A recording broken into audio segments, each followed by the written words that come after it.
Start हो गया।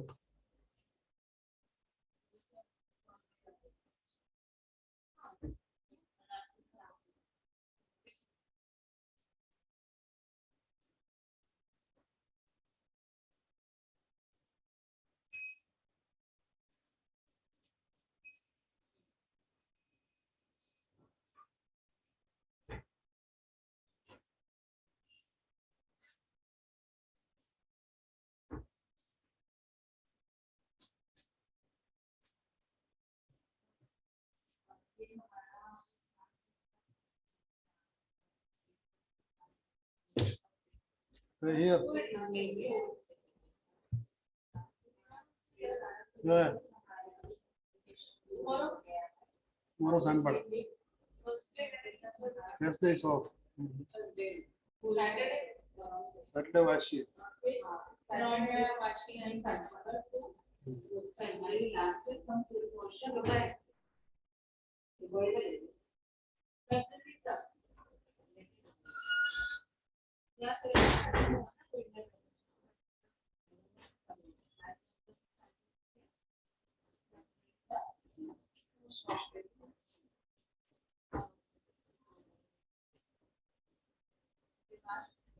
Hello.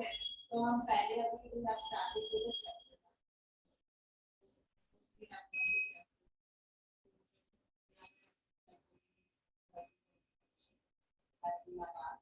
तो उसके बाद मॉडल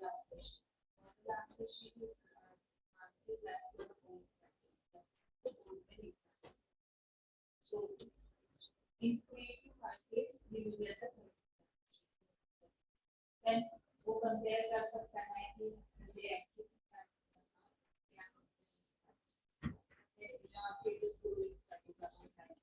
तो आपको जहाँ से एक आसमान पता होगा उसका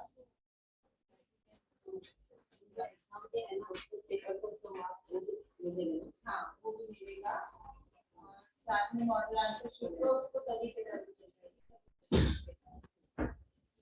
और उसके बाद फुल पोर्शन के टेस्ट स्टार्ट हो जाएंगे मिड में वो for each subject later lectures I want my students daily report something in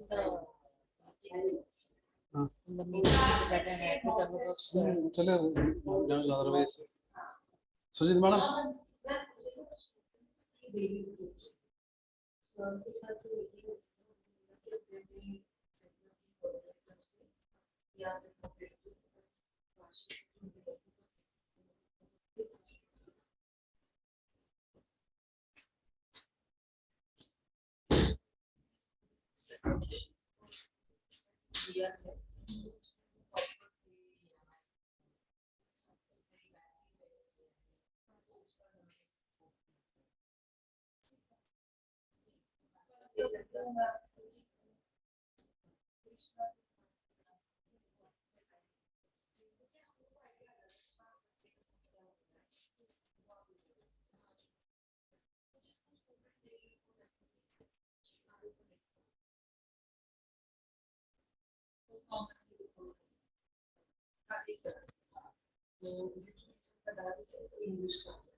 आपको अगर कुछ डाउट्स रहते हैं तो डाउट्स वाले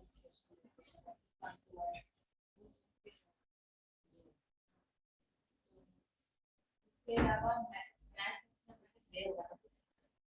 आगे डेट्स लिखनी है अभी जैसे जून में 18 सैटरडे संडे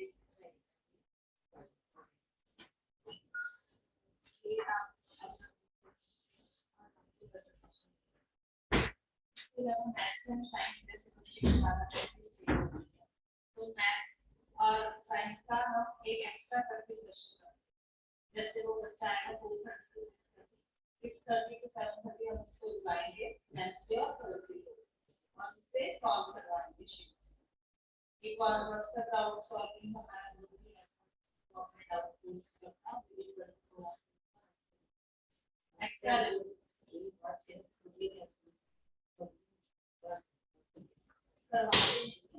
वो उसको करने तो करवाने के लिए वो ये भी है और सबका एक ग्रुप है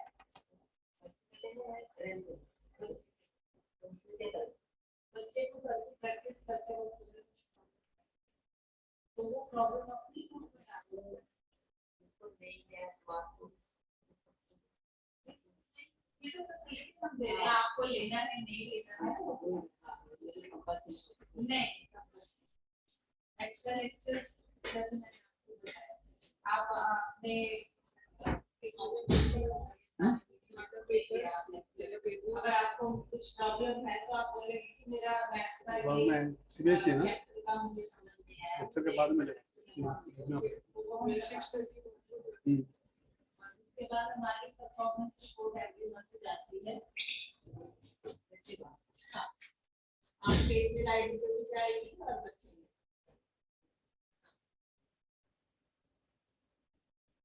उसके पेरेंट टीचर मीटिंग भी होती है एक बार उसमें होगी और एक बार कंपनसेशन हमारे अच्छा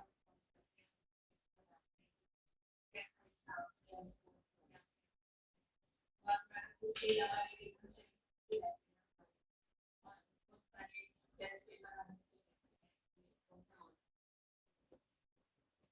साथ साथ चल एक हमारा खान अकेडमी करके बोर्ड है वहाँ पे खान अकेडमी या साइंस के अपने डिवीजन जैसे वो बच्चे ऑनलाइन की बात करें क्लासेस ऑनलाइन ऑफलाइन होगी बट ये रिवीजन पेपर है ये सारी खान अकेडमी ये ऑनलाइन मुझे कंपलसरी नहीं मतलब हम बोलते हैं बच्चे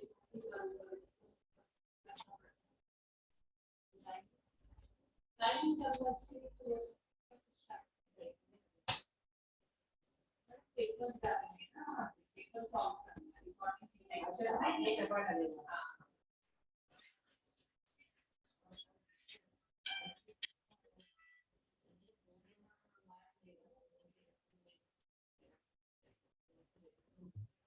अरे पोलियो पेपर का है फीस है अरे कभी फोन किया कॉस्ट टेस्ट चाहिए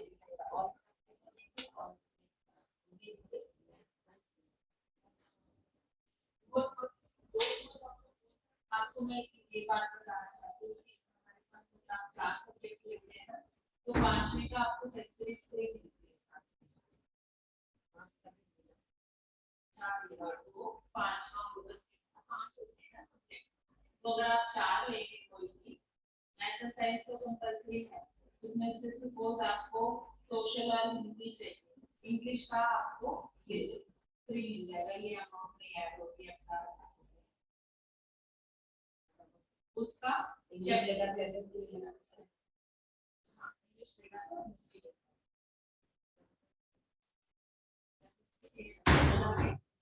मैथ साइंस हिंदी और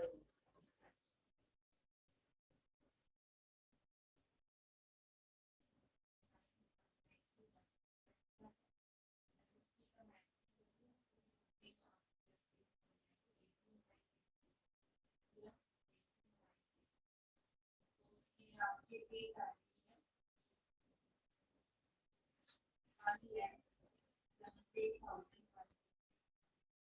बट इस पे आप ये वाला सोशल साइंस आपको फ्री मिल रहा है और 4 सब्जेक्ट लेने के लिए आपको 15% डिस्काउंट है प्लस आपका बच्चा मार्कशीट में दे देंगे तो 10% डिस्काउंट मतलब 25% तो ये डिस्काउंट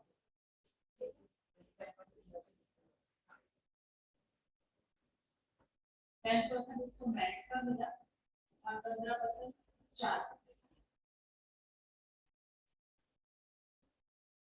तो आपको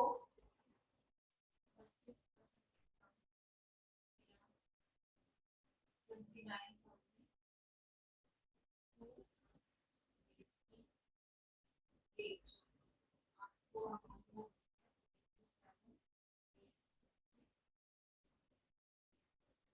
ये जो 2 महीना नहीं हुआ ना,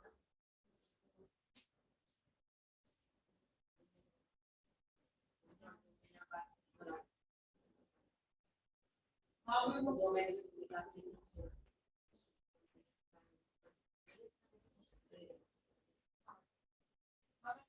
देखिए अगर आपको लेना है तो फिर मैं रखना तो है ना। हाँ, जल्दी बना दे मैं अच्छा हो जाएगा और भी क्वेश्चन जाएगा। आए बच्चे कोई ऑनलाइन अभी कोई आया नहीं, वेटिंग में दिखेगा ना आने से ये। अटेंडेंस शीट अब बच्चा है इसलिए मैं अटेंडेंस शीट आप को खोल के देखो ना लेक्चर्स में लेक्चर अटेंडेंस में सॉल्व तो इसको मिनिमाइज हाँ करके देख तो मैं बता आप भी देख सकते हाँ हैं आप कौन सा ग्रुप बुक खोला है ना आपने? क्लासरूम 2 है। हाँ We had that one para left, no? Sila. Teacher class में आ गई है लेकिन One thing change of place.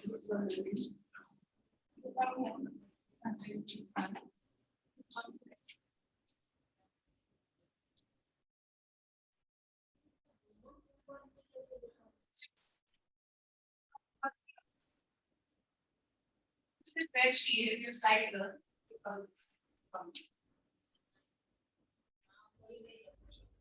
Online नहीं है कोई। 9 से 1 है ICSE बाद में ना, अभी CBSE हाँ 9 से 1 में कोई नहीं है ना। Sir, please mute yourself. नहीं सर एक है 9 से 1 Zoom ग्रुप है Sir, आप म्यूट कर दो. नहीं अभी आया नहीं है कोई।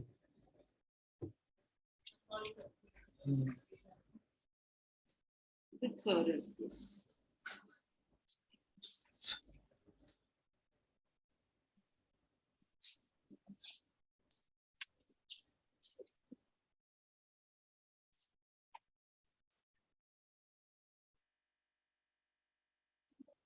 Done. I think 11 para we had finished. Let your text go.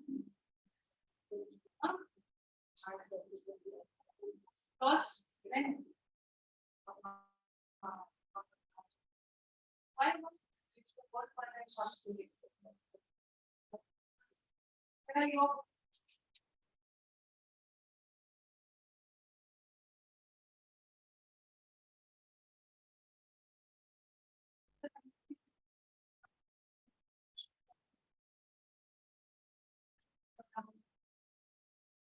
So we were on para 12, correct? Which one had we finished? I think even direct indirect speed was left, but we did half. So we do this and then we complete direct indirect.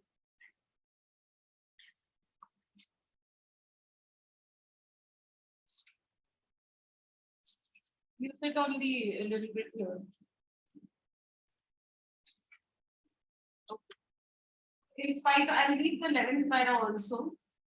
In 2001, Ustad Bismillah Khan was awarded India's highest civilian award, the Bharat Ratna, with the coveted award. Coveted is much deserved and much desired. It's written over there. See? So with the coveted award resting on his chest and his eyes glinting with rare happiness, glinting is shining, beaming. With rare happiness, he said, all I would like to say is teach your children music.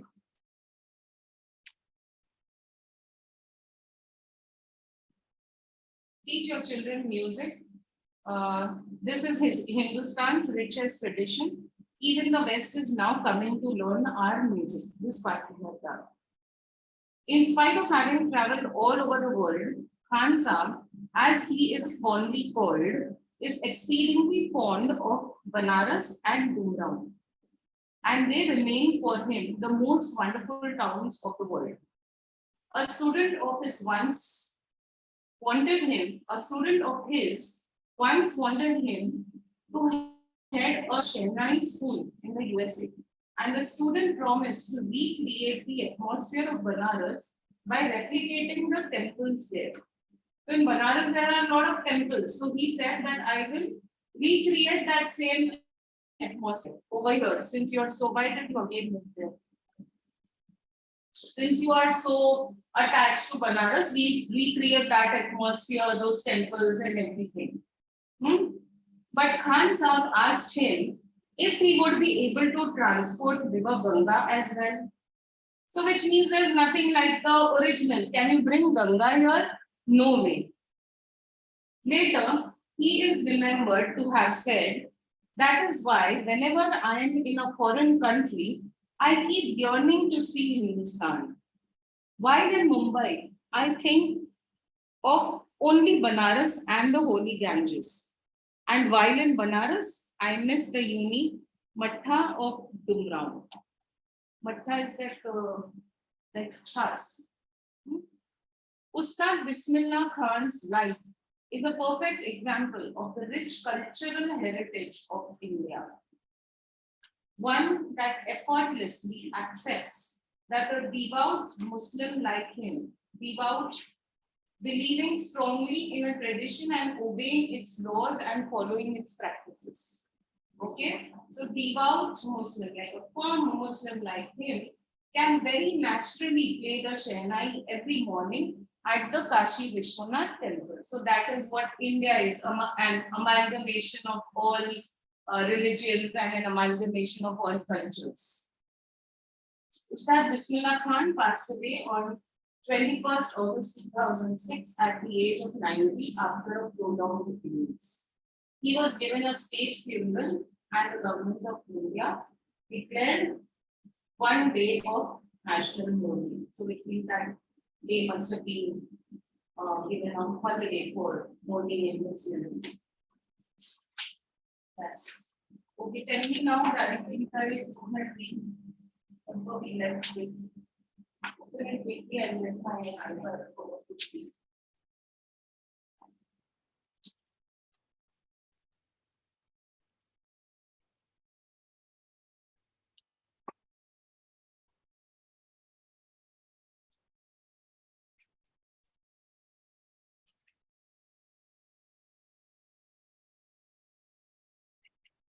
So last, what had I given you? And stating this order. Okay, so now I have to give you the types of sediments and transformation, transformation.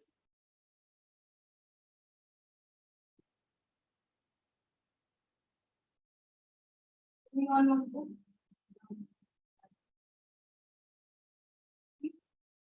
One who is responsible will be responsible for the technical personal consequence. You want to show me?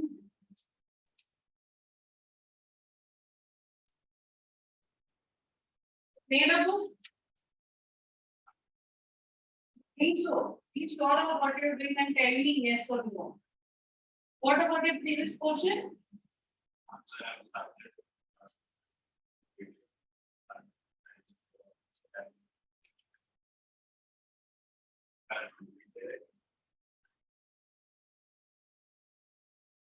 Only one page.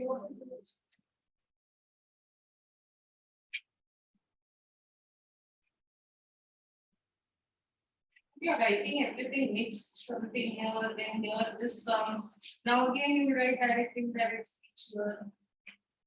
Be organized. And you all couldn't have done only one page before that. Before I started, you had done only one page over. So which means the previous work is also incomplete. No?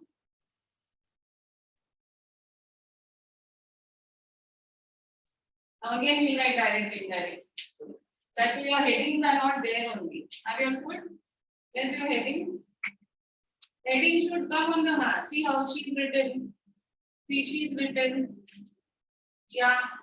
Yours. Yes, see. Show your heading.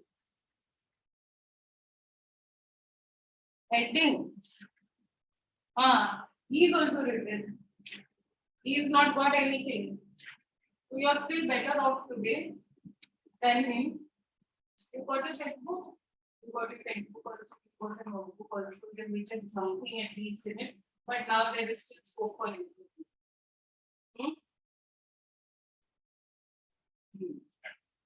What? What? Did I hear what you said or did I hear something else? You better do it. You want to, you don't want to, you have to. There's no choice sometimes. If you are asked, oh, do you want to? It's a different thing. The reply would be, no, I don't want to. But here you're not being asked that question only. You're being told, do it. No choice. Okay. Now write down indirect speech for imperative sentences. You all had what? Requests, commands. What else? Questions. So write down request. Indirect speech for imperative sentences. Okay. Okay. Statements.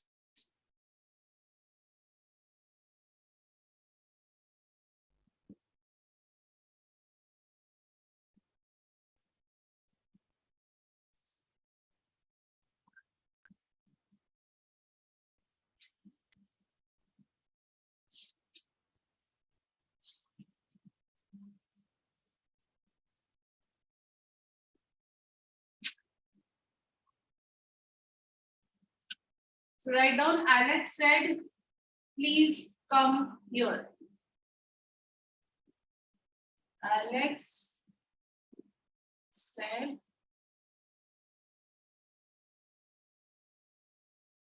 please come here.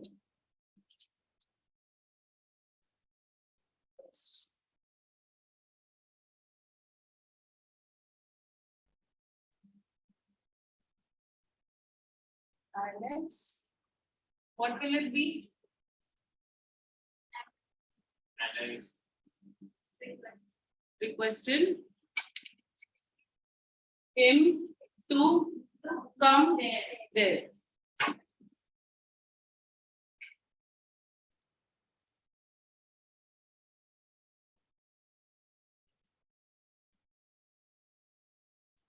You can add me also here or anything to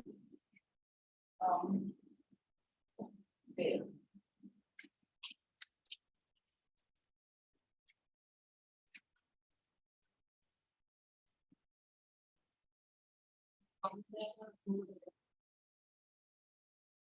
Come there or go there, either. Right, go.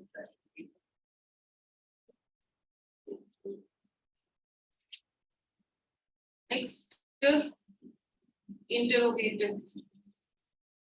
Request, what else? Order, instruction. Order also you have, no command.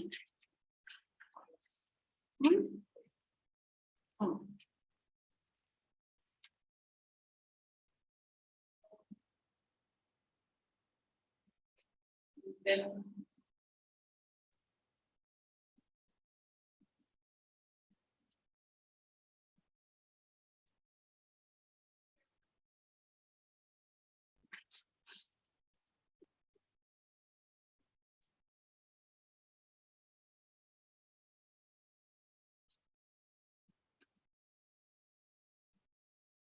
He said to the guard, open the door. He said to the guard, open the door.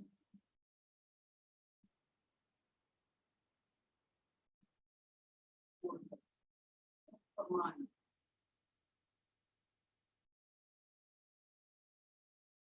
So here what will you write? He ordered the guard to open. Right. He ordered the guard to open the door. He ordered the guard to open.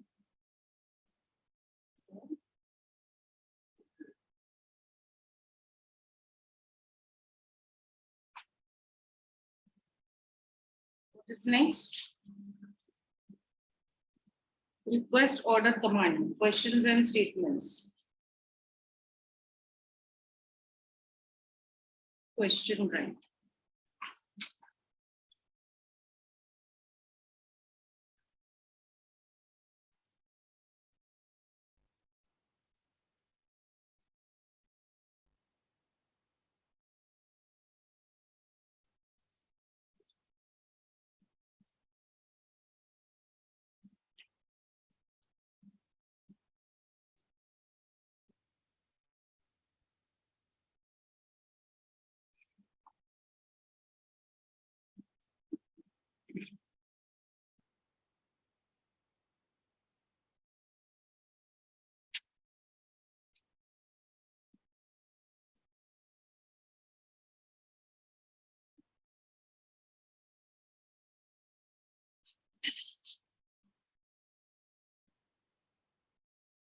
He asked, where are you going?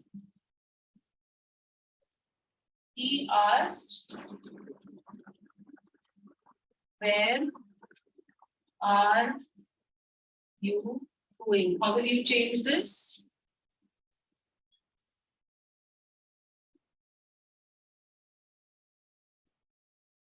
He asked me, where was I going? Where was I? You want to say where I was. He asked where I was going and full stop. Okay, so here in interrogatives, this order will change. Where I was, not where was I.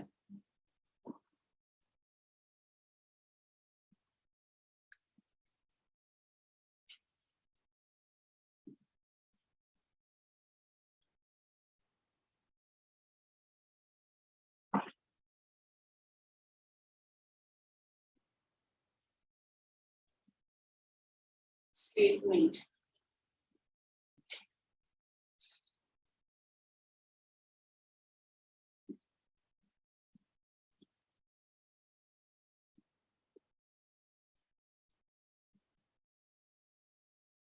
He said, I like this song. How do you change this? He said that he liked the song. He liked that song. This changes that. Said that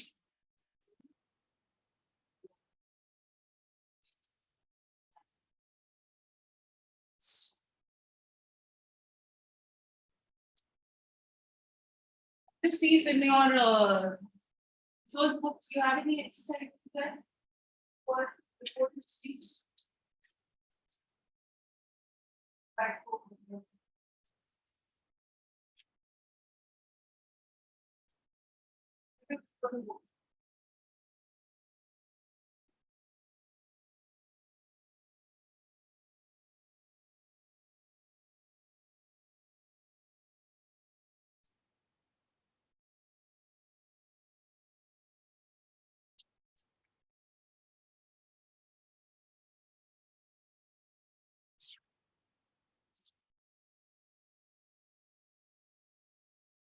Page 55.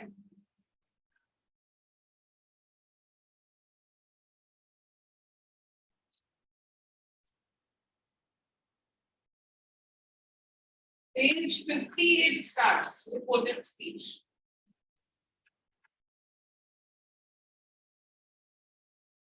Okay. Your exercises are, you are one solved. Practical exercises are on page 55.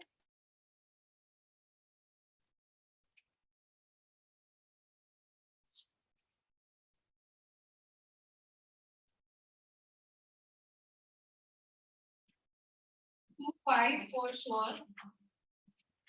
I'll mark the specific points for you. Okay, pencils ready. I'm marking. Okay, which ones you have to do. From the first one, B, E, G, H. From the second one, A, C, E, and D. Third two both. Fourth,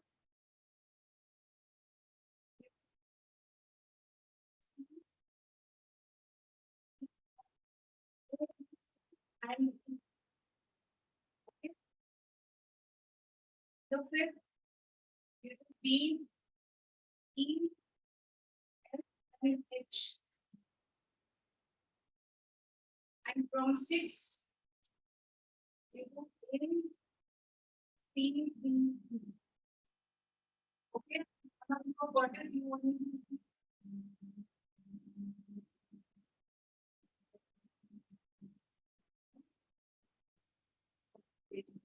Page 55. So you open your reported speech and check the exercises behind at the end. Practice.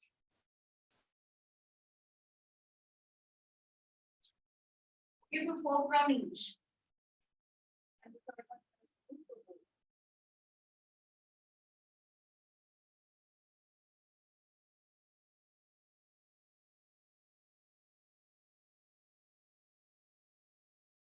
What if? Where's the reported speech?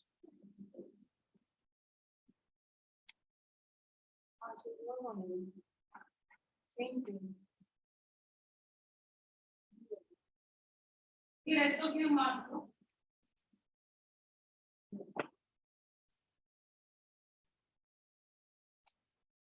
And now we start with beginning.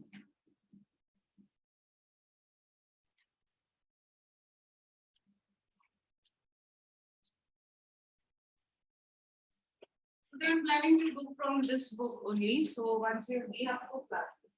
Once we're done with this, then the next chapter. What I do, right?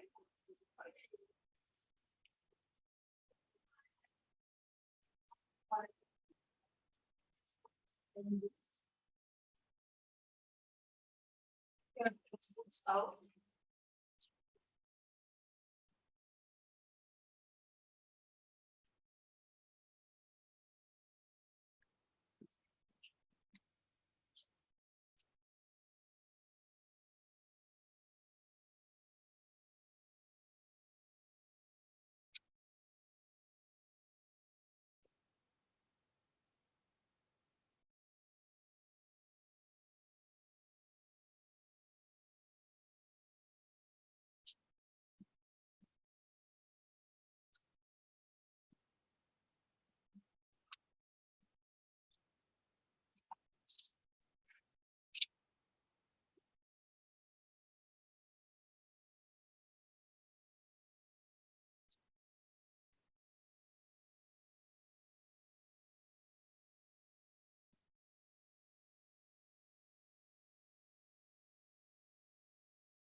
Wind. The poet's name is Subramania Bharti. The wind blows strongly, causes a lot of destruction. How can we make friends with it?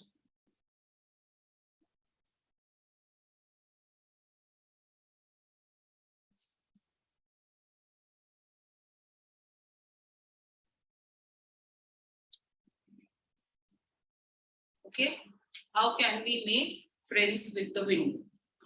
So listen to the poem first. Try to understand and grasp whatever you can, then I'll explain. Wind comes softly. Don't break the shutters of the windows. Don't scatter the papers. Don't throw down the books on the shelf. There, look what you did. You threw them all down. You tore the pages of the books. You brought rain again. You're very clever at poking fun at weaklings. Frail, crumbling houses, crumbling doors, crumbling rafters, crumbling wood, crumbling bodies, crumbling lives, crumbling hearts. The wind god winnows and crushes them all. He won't do what you tell him. So come, let's build strong homes. Let's join the doors firmly. Practice to form the body. Make the heart steadfast. Do this and the wind will be friends with us. The wind blows out weak fires. He makes strong fires roar and flourish. His friendship is good. We praise him every day. What is it, the basic understanding that you got from this? What do you think is being spoken about here?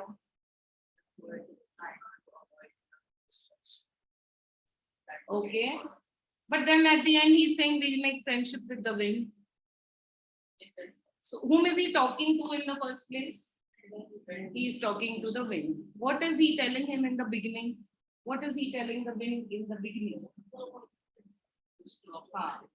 The destruction that it causes. What else? What else did you all understand? Yes. Yes. Why? In what way being friends with the wind won't harm? Strong. Strong hopes. In what sense? Homes. Okay. What else?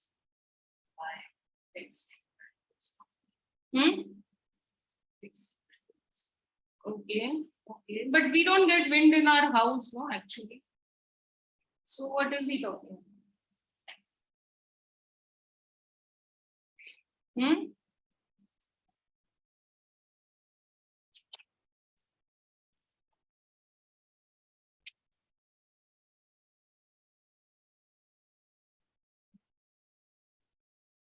What is he talking about? Read once in your mind and see what you can understand further.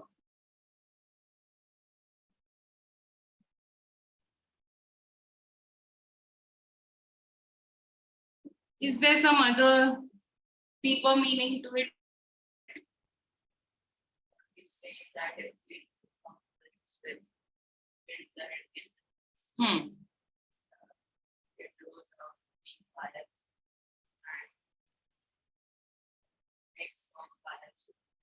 Correct. So those are the lines that he's referring to, where he's saying weak fires crumble. So weak fires or weak people don't exist, are not able to exist, whereas strong people are able to flourish.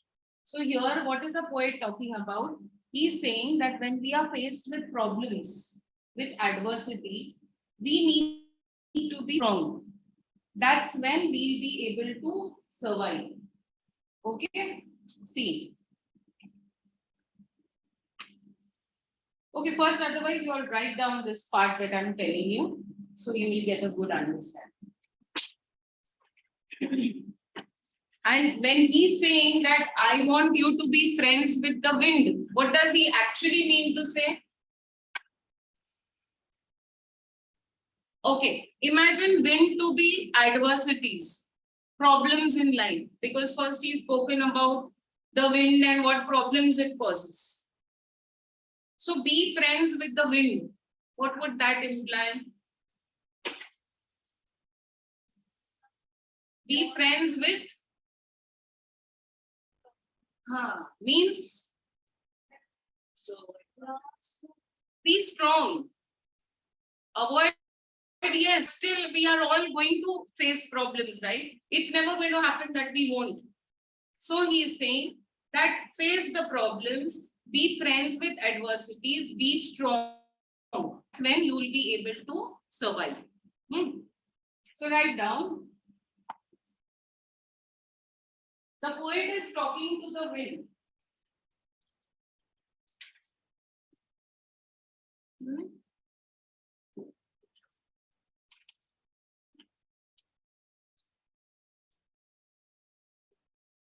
The poet is talking to the wind. This you all understood. He is describing the powerful and destructive nature of wind. He is describing the powerful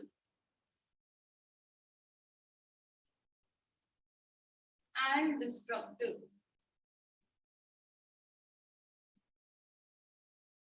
nature of wind. Right? Didn't he describe the powerful nature of wind? What did he speak about?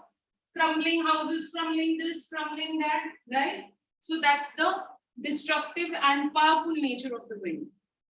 Next, leave a line and write. The poet is saying that. The poet is saying that.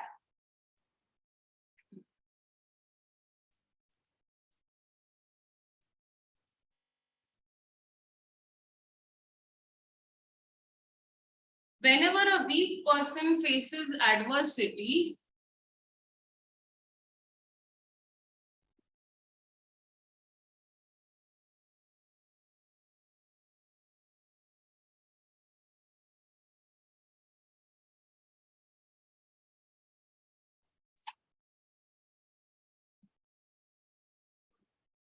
adversity is problems. Okay, any kinds of problems. He breaks down and falls. He breaks down and falls. Then leave a line and write. Which book are you writing in? Huh? Where is it? Means you have not made books for any subjects. Your maths is also done here. So which means you don't have a maths book also. Who's corrected this? Huh? So your maths is there in this. So in your maths book you're writing this or which year? Which year this is? Huh?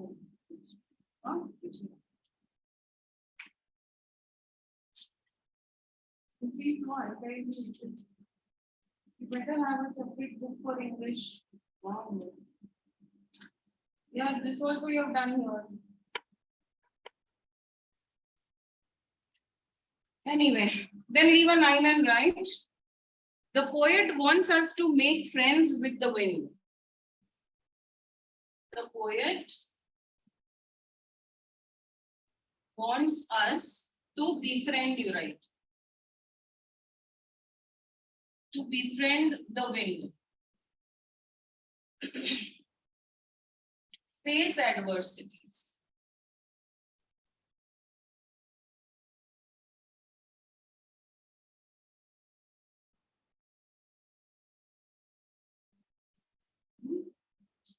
Once we are strong enough, continue over there only. Once we are strong enough,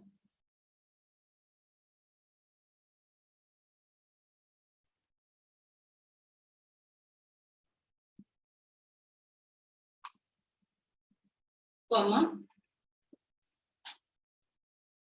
all the challenges will be like friends. All the challenges will be like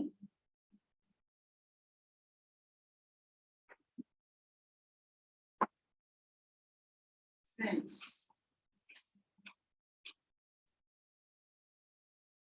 We will not feel that they are troublesome. We will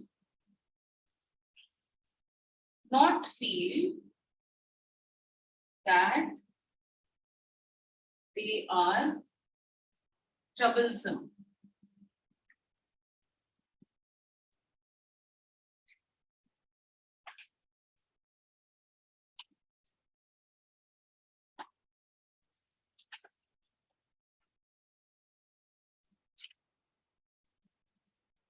Okay, now back to the poem. Because through speech or visual after the others. So, wind comes softly. So he's talking to the wind now. Don't break the shutters of the windows. Don't scatter the papers. Don't throw down the books on the shelf. So what all is the wind doing? First, breaking the shutters of the windows. What are the shutters? The window panes. Shutters. What else is the wind doing? Scattering the papers. What else is the wind doing? Throwing down the books on the shelf. There, look what you did. You threw them all. So he's saying don't throw, but still you have thrown it. You tore the pages of the books. The wind has destroyed the pages of the books. You brought rain again because there's a storm, there's rain again. You're very clever at poking fun at weaklings. Weaklings means those who are weak. You trouble those who are weak. Okay? You write down over there where weaklings is written. The wind crushes everything. Wind crushes everything weak. Textbooks, those who have your textbooks, write over there in your text. No pencil.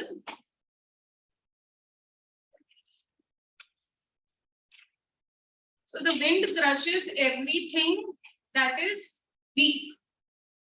If you have a tall tree standing, will the wind destroy that? No, it won't. So wind crushes everything that is weak. Frail, crumbling houses. Frail means again weak. Crumbling houses, right?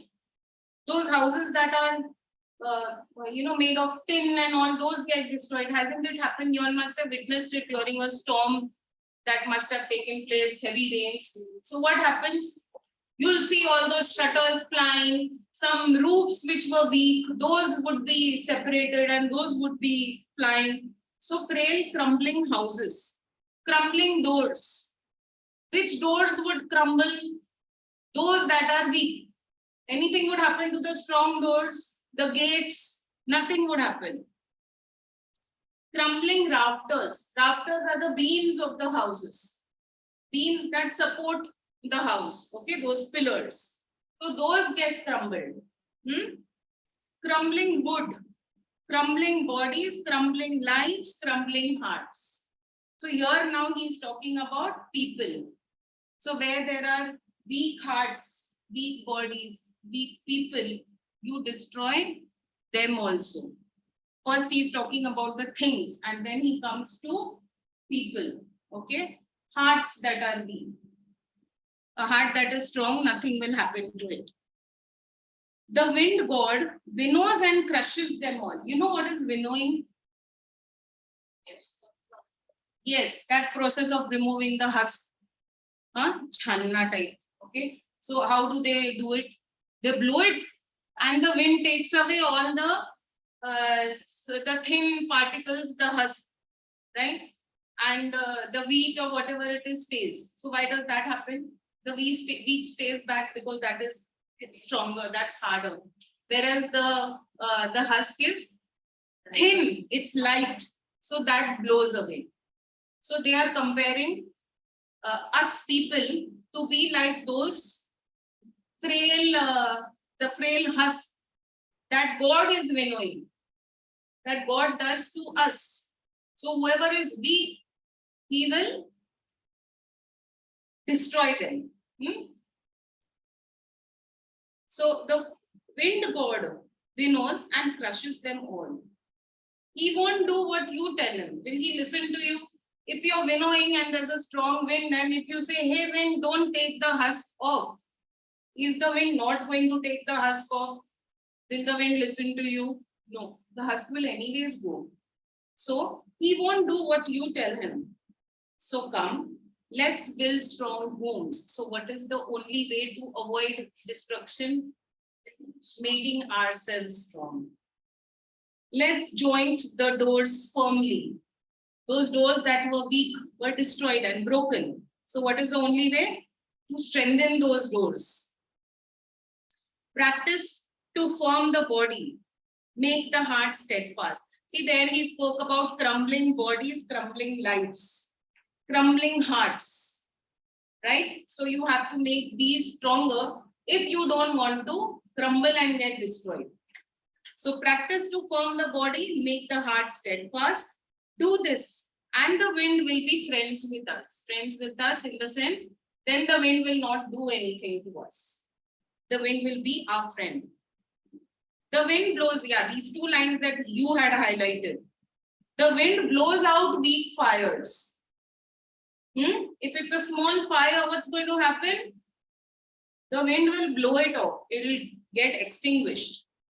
He makes strong fires roar and flourish. So if it's a big fire, it will get help because of the wind, right? There are places where there's a big fire and we need to go and put those fire extinguishers and those engines and all that. Why is that? Because there's a big fire.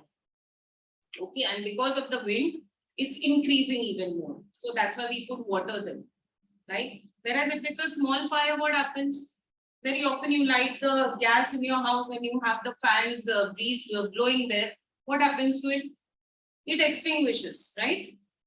So the wind blows out weak fires.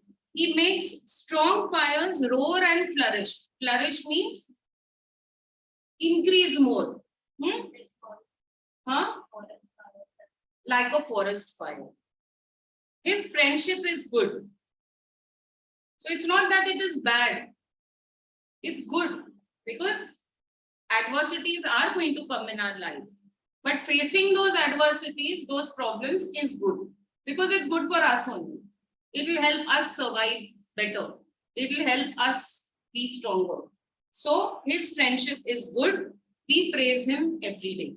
So there's nothing wrong in having problems in life. In fact, those make us stronger. But we should want to be strong. We should realize that we failed because we were weak. So what our objective has to be strong. Okay. Write down the figures of speech. Okay. Next class.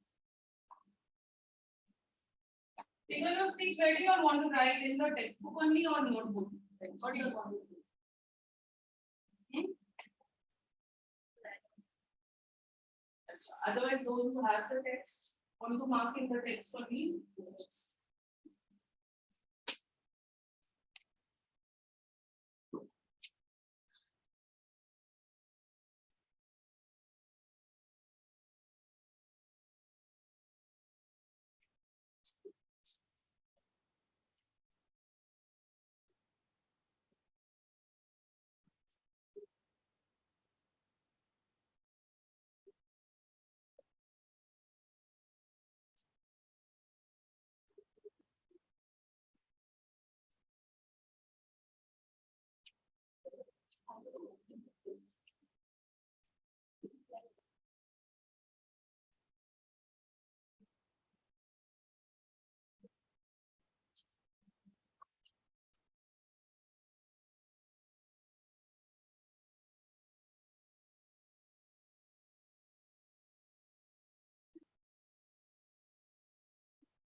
Okay, write down first rhyme scheme.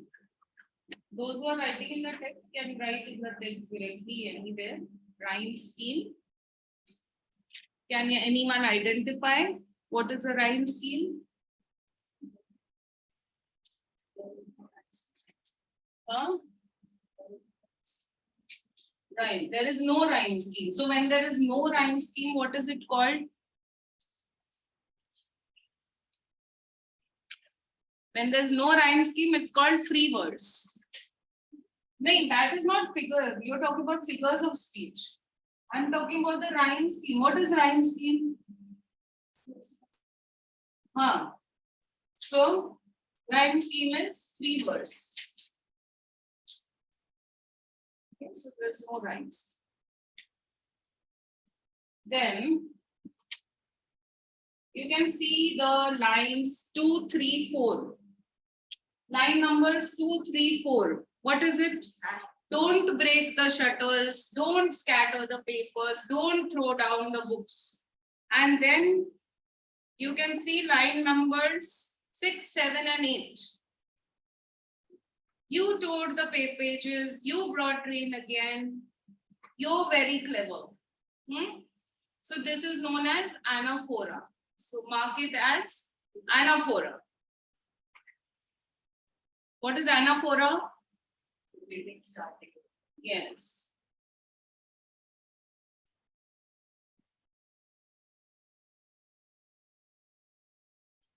When a word is repeated,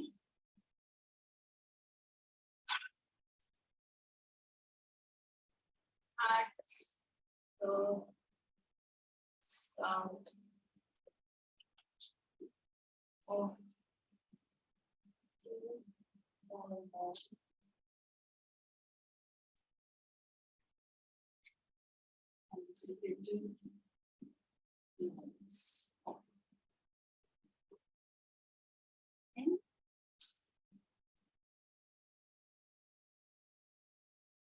okay, so anaphora are lines 2, 3, 4 where don't is repeated, and lines 6, 7, 8 where you is repeated.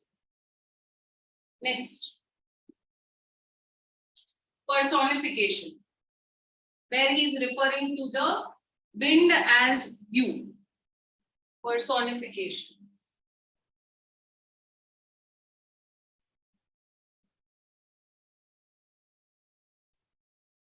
The poet is referring to the wind as you in inverted commas. Treating the wind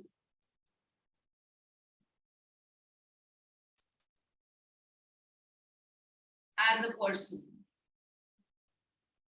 What is personification? When you are treating a non-living object with human qualities, like a person. Next figure of speech, write down. Repetition. Repetition.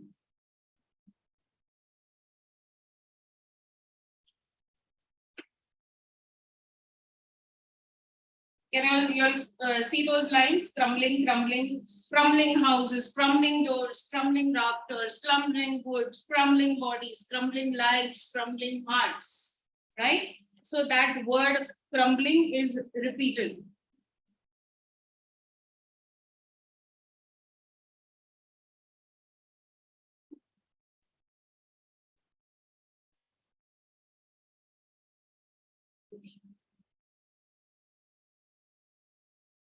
Why is it repeated?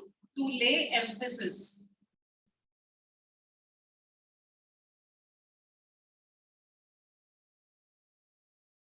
The wind crushes everything that is weak.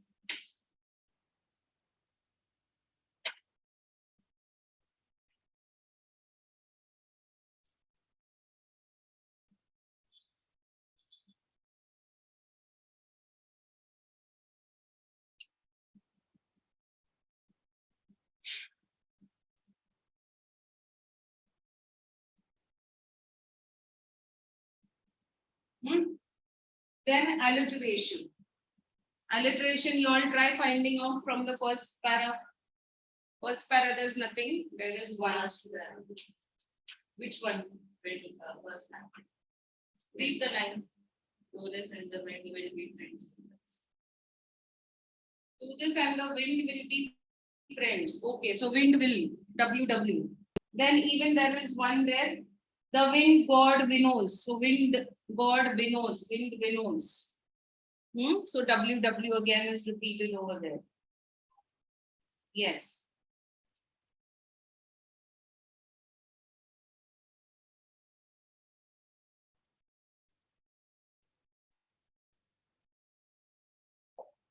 Then write down symbolism. Symbolism.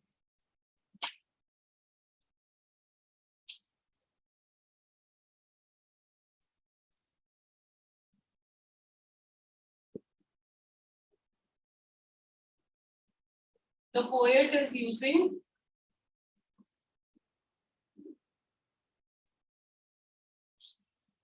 the wind as a symbol for adversities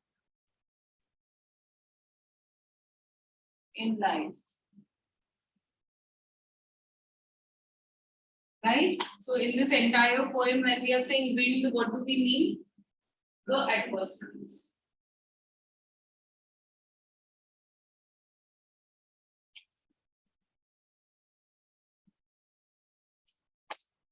Now in your resource books,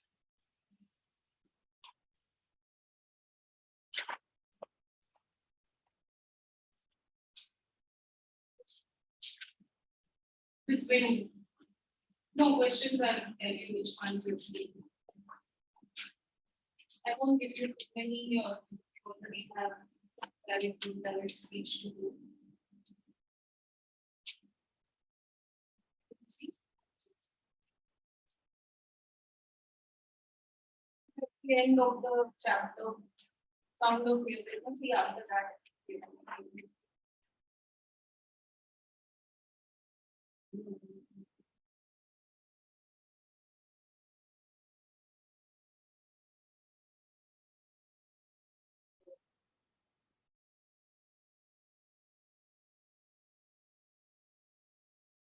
Okay, it's for the chapters. Right. We have the text, so you can do from here.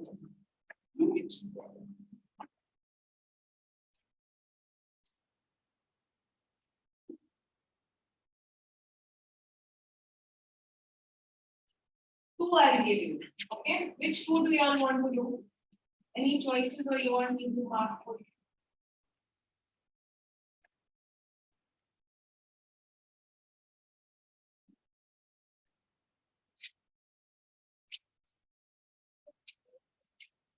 Four. Okay, 2, 4. What should we do to make friends with the wind? 2, 4 and 5th. What do the last 4 lines of the poem mean to you? Okay, 4th and 5th. Mark. It's complete. Okay, done. Now do the little girl. You know what the story is about?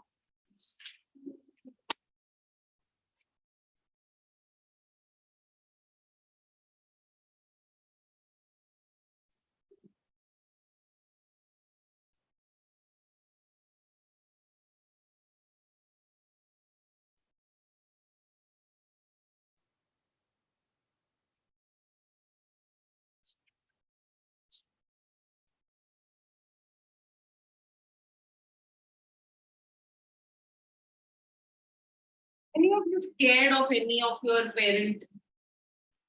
Either your mother or your father, who's more strict with you?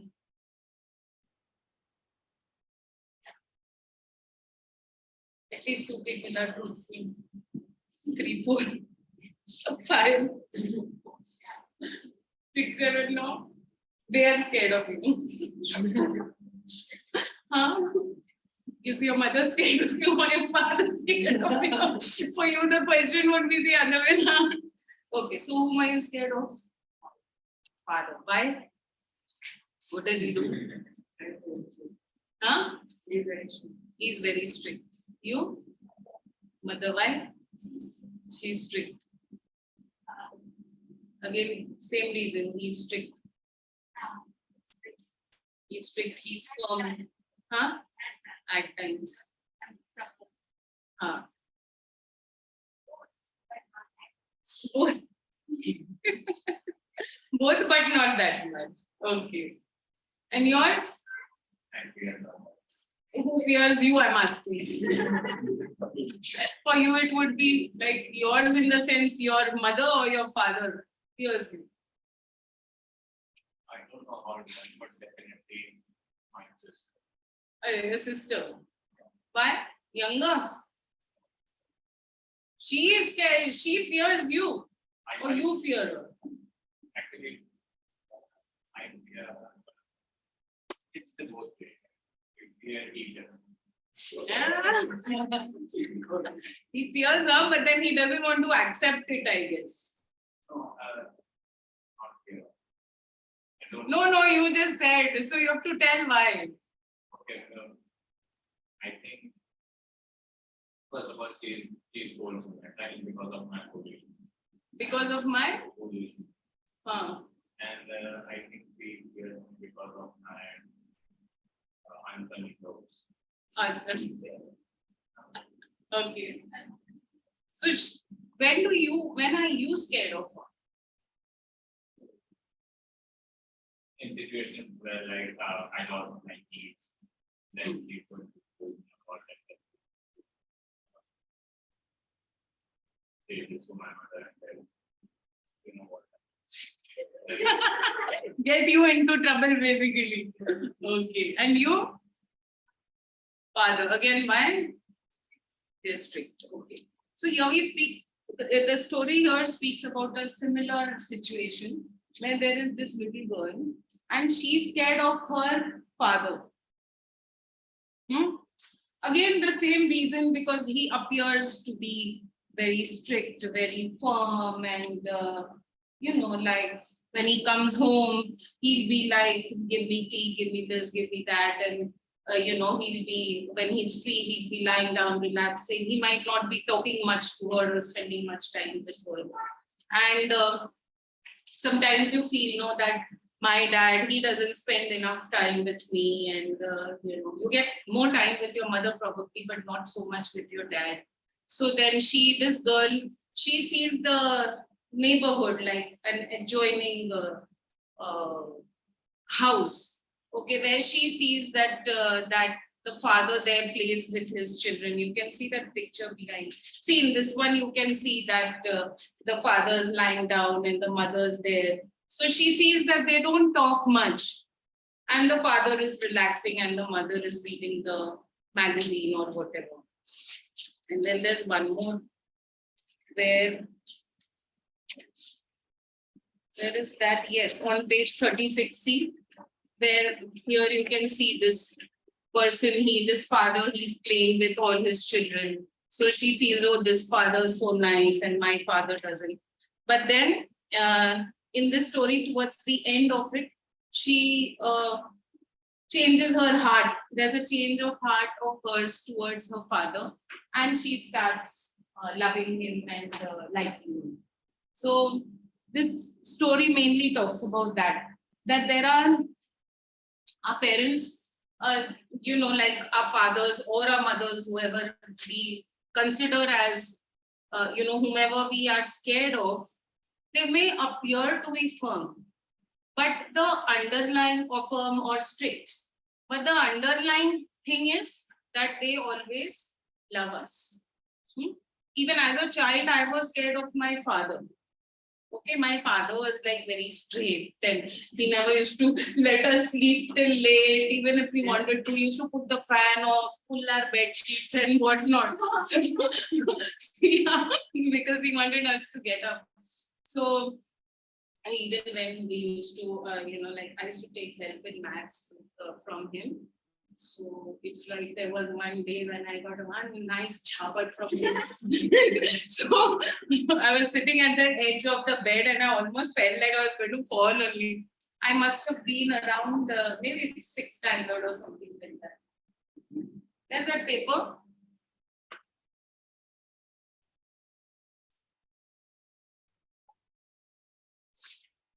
Signed, everyone signed? Okay. So, so maths in that day gave me one nice slap. But then after that, what happened? I stopped going to him for help in maths. I didn't want to get any more slaps from him. So I was very scared of my father, not so much of my mother. But then at the end of it, after so many years, I realized that he might not be expressing it. Maybe the other parent is more expressive, is different.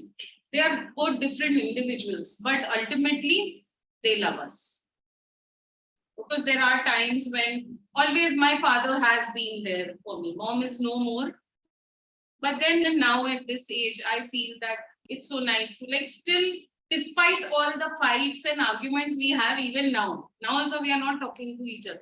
I got bugged on him for something. He doesn't stay here, he stays elsewhere. So it was all on the phone only.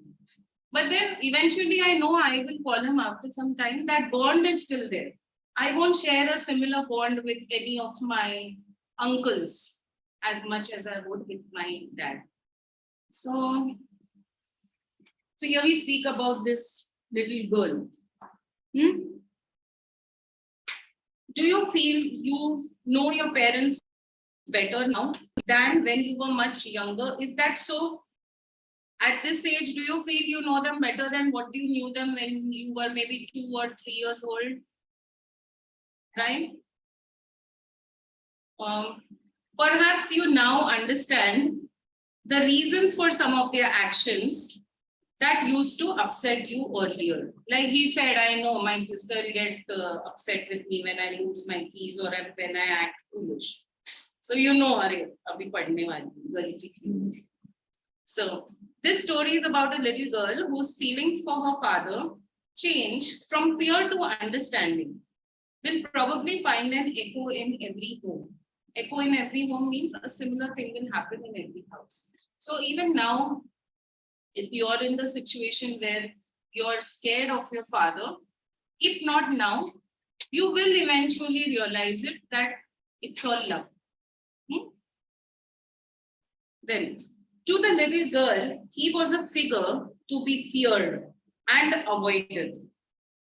Every morning before going to work, he came into her room and gave her a casual kiss, to which she responded with goodbye, father.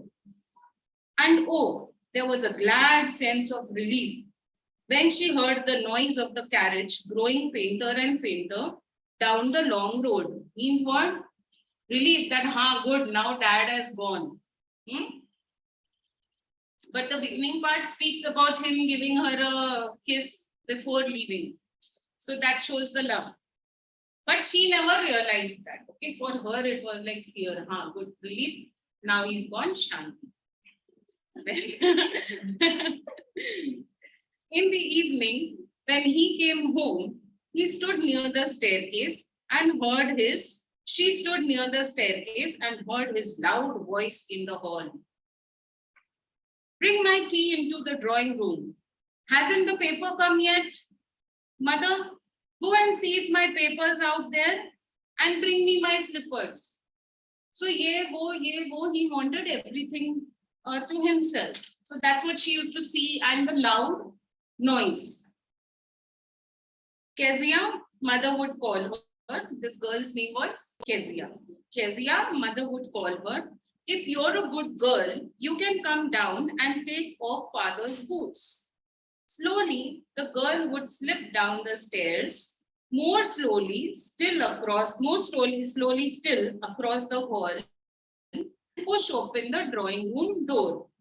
By that time, he had his spectacles on and looked at her over them in a way that was terrifying to the little girl.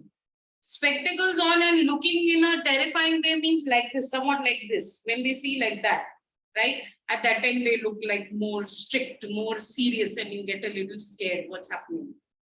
Then, well, Kezia, hurry up and pull off these boots and take them outside.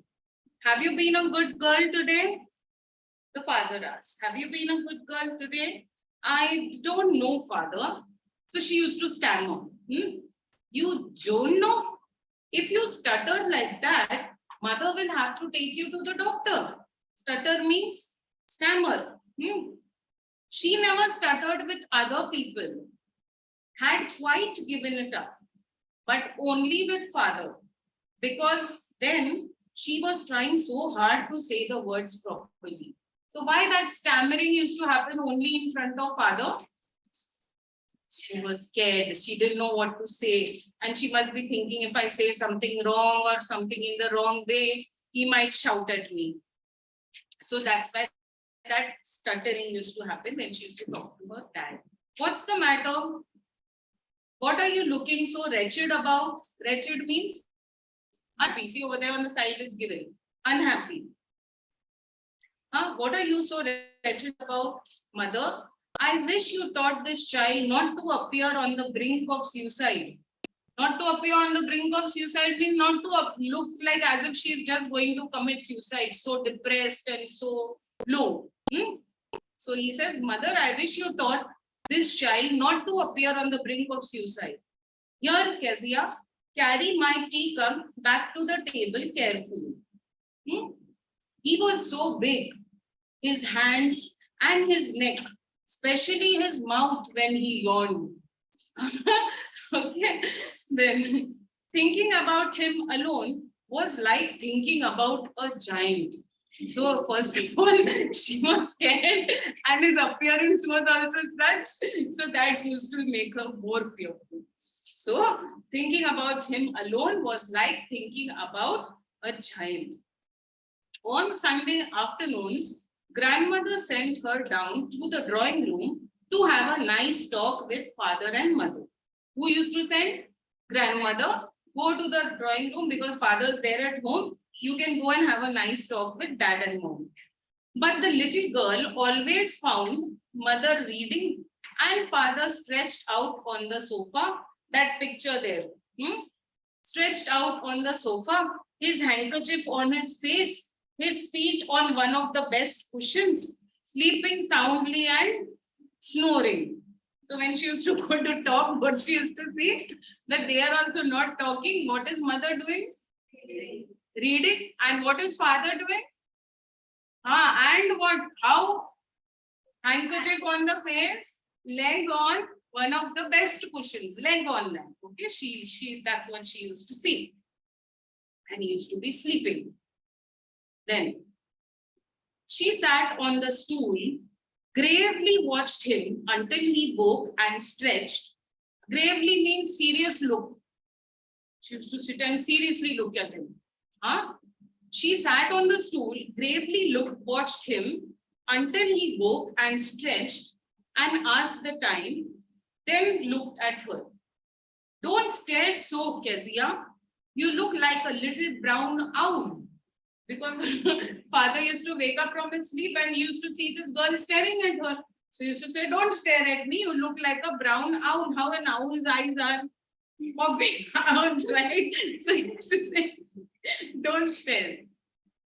Then one day, when she was sleeping indoors with a cold, her grandmother told her that her father's birthday was next week and suggested she should make him a pin cushion for a gift out of a beautiful piece of yellow silk.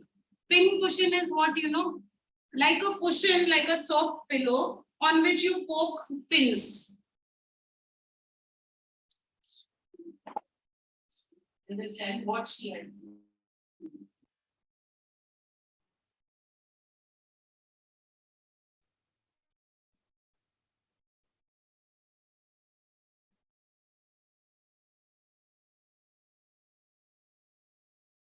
See these?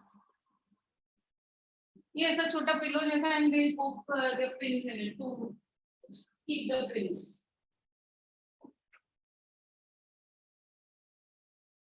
You can see your what? Now brown house. Arey, what? Say like that, no. Huh, see. Huh? Huh? To do his office work, he must be keeping pins, no? So then how do you keep it? So make that those pin cushions for him, for his work, so he can use it on his desk in office or at home. Like that.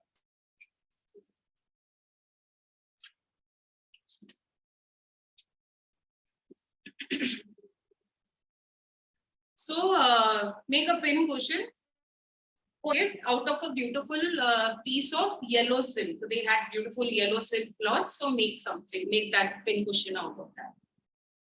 Laboriously, with a double cotton, the little girl stitched 3 sides. Laboriously means working hard. She stitched 3 sides. But so 3 sides, why? One side has to be left open. Huh? Yes, to stuff something inside it.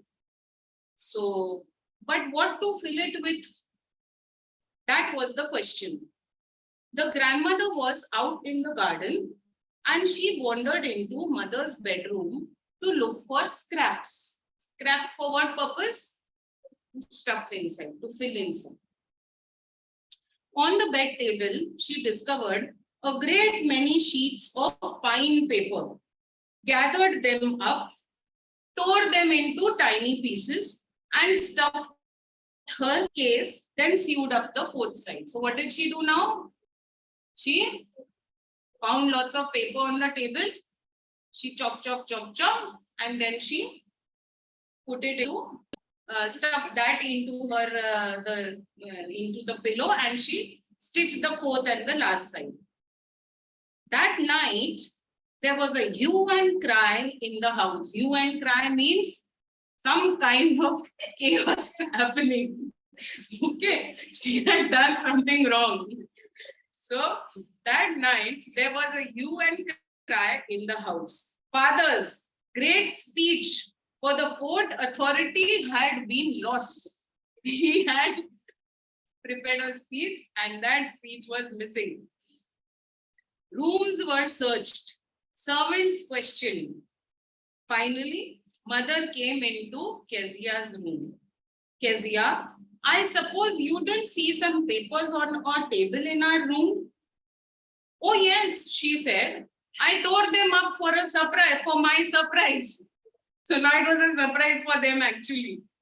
Huh? What? Screamed mother. Come straight down to the dining room this instant. And she was dragged down to where father was pacing to and fro, hands behind his back. What would have happened if you were in her place? You wouldn't have known what to do. You would have felt like you had wings and you could have flown off. So father was there pacing to and fro. Pacing to and fro means when you're tense, you're walking from here to there, here to there, and with his hands behind his back. Well, he said sharply. Mother explained. He stopped and stared at the child. Did you do that? No, she whispered. Mother, go up to her room and fetch down the damn thing. See that the child is put to bed this instant. So he's angry now, actually angry. Crying too much to explain, right? Sometimes it happens, you're crying, you want to say, you're not able to explain, and your parent is also so angry that he or she is not ready to listen also. So, crying too much to explain, she lay in the shadowed room, because it was dark now, watching the evening light make a sad little pattern on the floor. Evening light make a sad pattern means through those grills that the reflection was, like how you can see these here, no? The shadow. of the desk you can see here. So similar thing, she saw the pattern, but then they're calling it a sad little pattern because the girl was only sad. What is going to look happy to her? Then father came into the room with a ruler in his hand. Huh? I am going to beat you for this, he said. Oh, no, no, she screamed, hiding under the bedclothes. He pulled them aside. There is no escape, right? When your parents want to hit you, there's nothing that you can do. There's no escape. So, he pulled the bedclothes also aside. Sit up, he ordered, and hold out your hands. Hold out means you must be taught once and for all not to touch what does not belong to you. But it was for your birthday. Down came the ruler on her little pink palms. Hours later, when grandmother had wrapped her in a shawl and rocked her in the rocking chair, the child clung to her soft body. Who? To the grandmother. Because usually it happens when you have your grandparents, they are a little softer, a little more understanding towards you. So she was with the grandmother. What did God make fathers for? She saw. What does she start thinking? Why do fathers only exist? Huh? What did God make fathers for? Then here's a clean hanky, darling. Blow your nose. Go to sleep, pet. You will soon forget about it in the morning. I tried to explain to father, but he was too upset to listen tonight. So who says this? Huh? The grandmother is saying, go to sleep. And I tried explaining, but because the grandmother must be knowing the father's nature, no? So then she tries to console this little girl. But the child never forgot. How can the child forget? Now I remember when I was so small, I still remember that jamat that I had got. So how will that child not forget? So but the child never forgot. And I'm sure you all also must be having some kinds of, a few instances which you can always, you'll never forget. Those must have been really bad. So, okay. Next time she saw him, she quickly put both her hands behind her back. Why? Wapas maar padegi. So hands behind her back and a red color flew into her cheeks. The McDonald's lived next door. These people know whom she saw, the father with the children. Those were the McDonald's. The McDonald's lived next door. They had 5 children. Looking through a gap in the fence, the little girl saw them play tag in the evening. Tag, like that catching hook. What do you all call it? See, a game, children's game of catching one another. You want to play? Pagda pagdi. So that's called tag.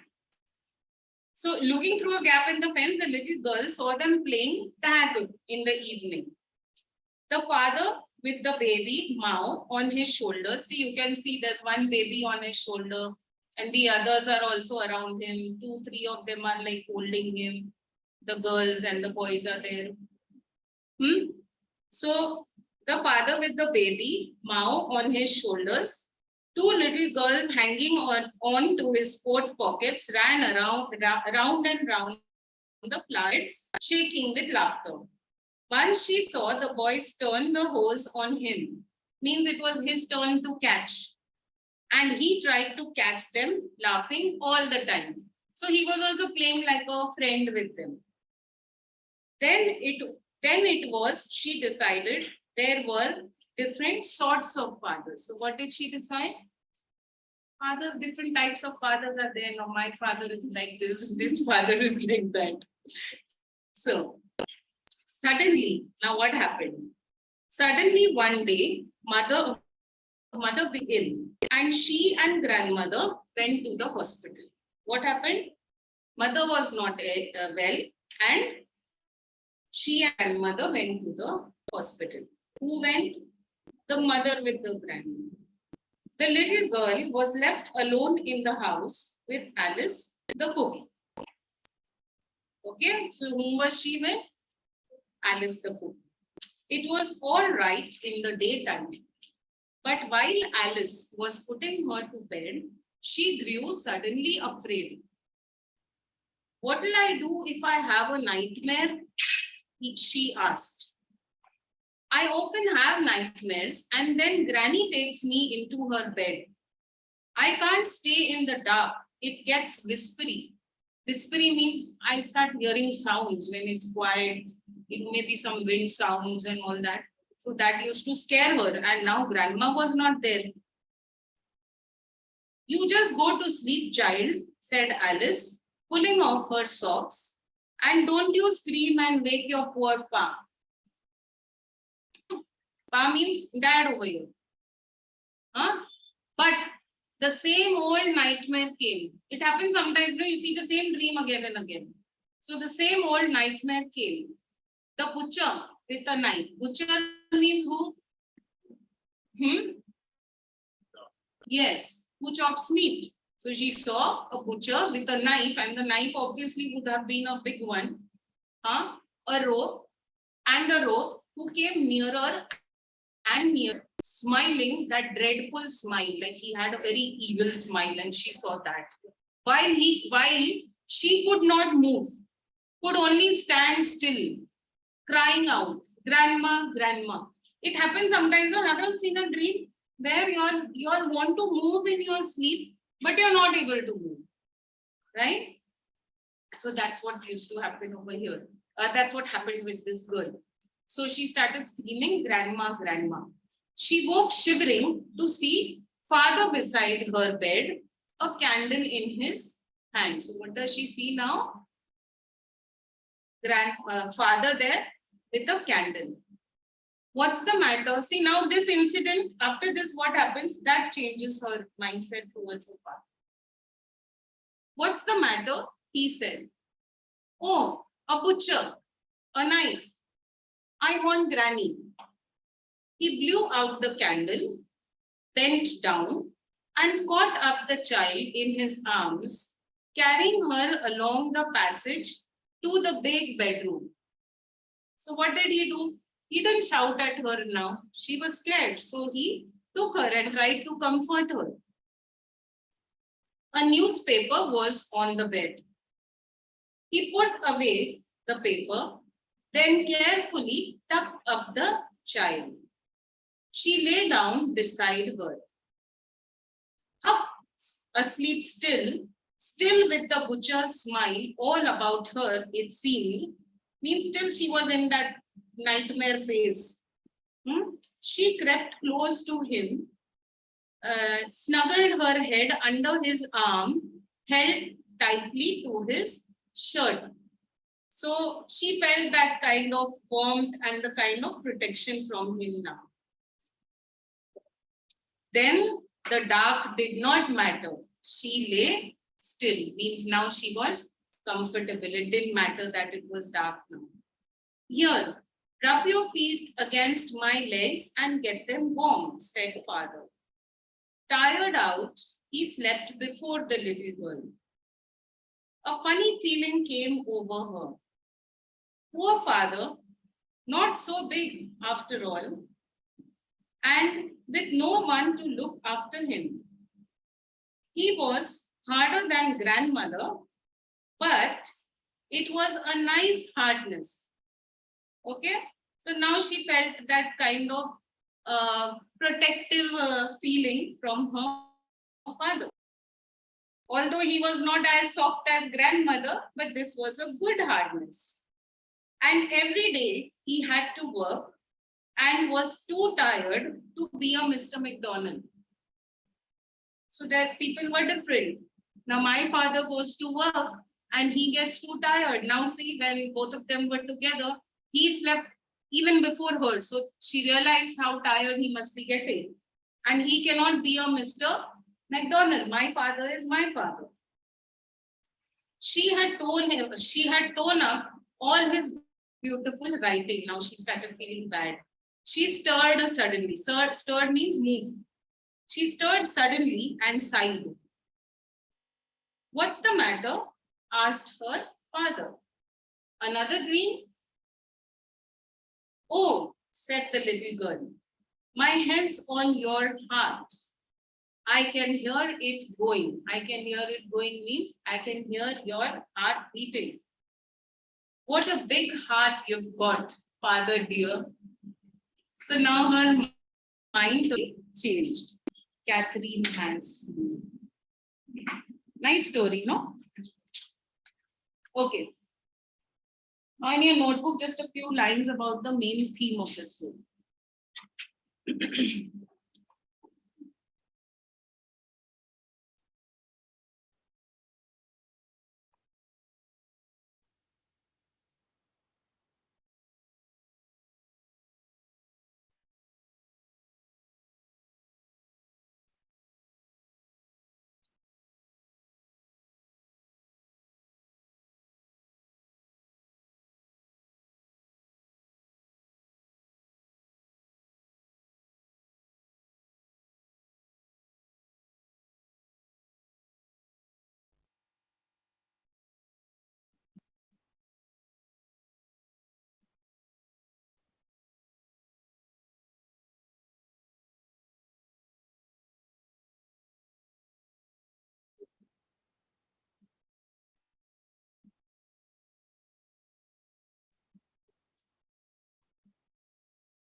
Done?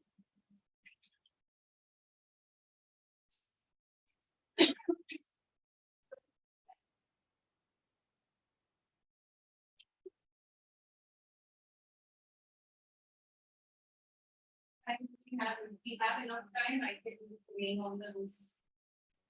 And I will Any question, please, ma'am? It could be there in your resource book, no?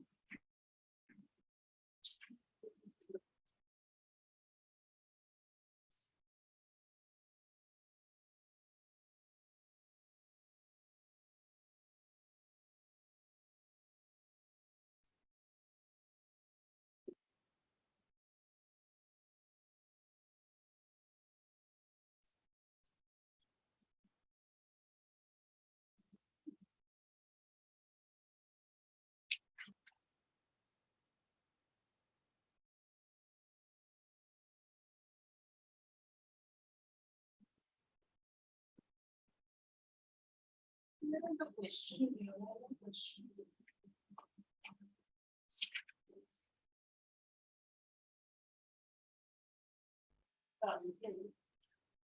I don't believe the question.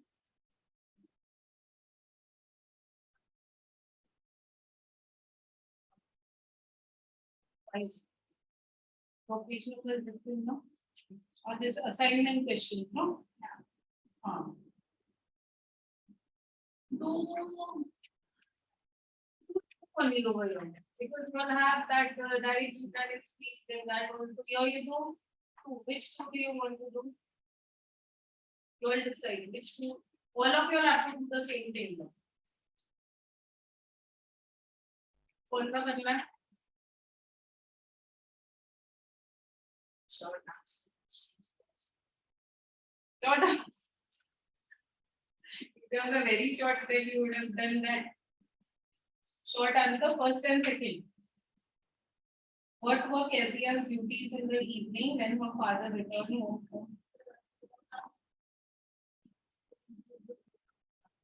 Every father, huh? Okay, so do one short answer and one long answer C. Short answer, do the A1. So one of that and one of this. A and over the C.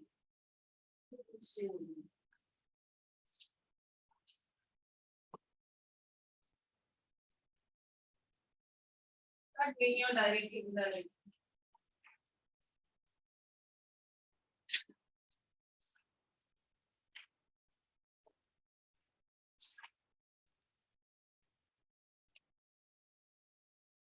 Next week we will take up very long.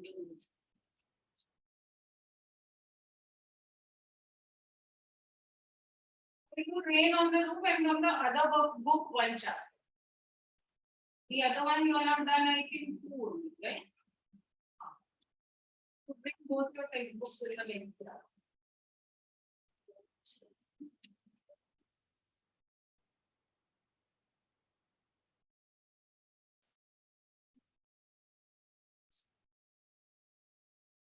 मेरे को चालू कर Direct coming here. What? Direct and direct. You don't have the resource book. Sit with him.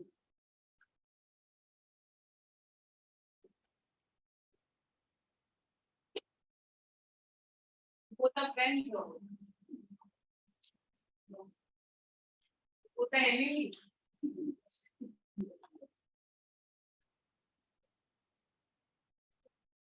Yeah.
She said, "Mother, I am from the house."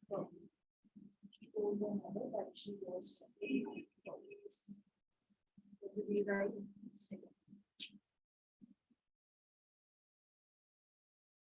Yeah.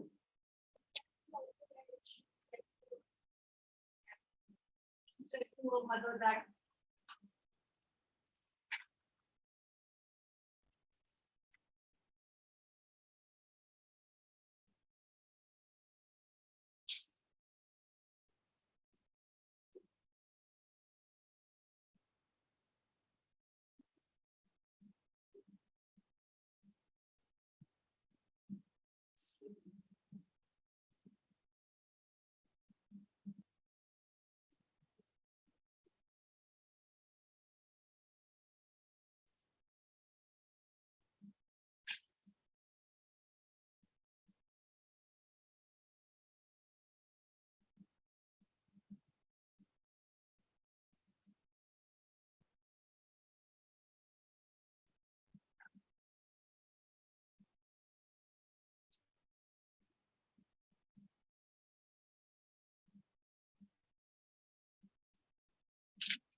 she said, "I have not cooked food for today." She said that she had not cooked food in that day. She had not cooked food that has become, she had have become had. She had not cooked food.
You have that other book, what is the name of that? Which makes you wonder.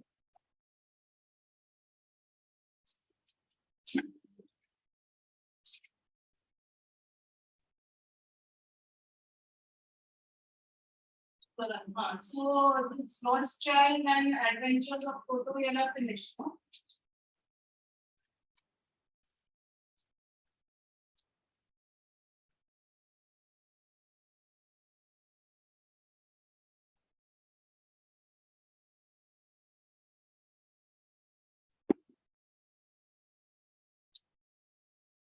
Right.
Yes, who's the other person online?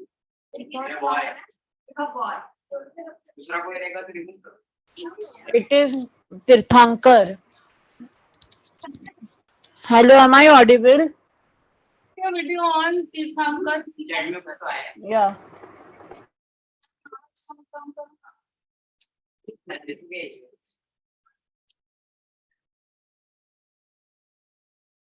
Yes, Tirthankar. You were there for the last English class. Tirthankar, is this your first class?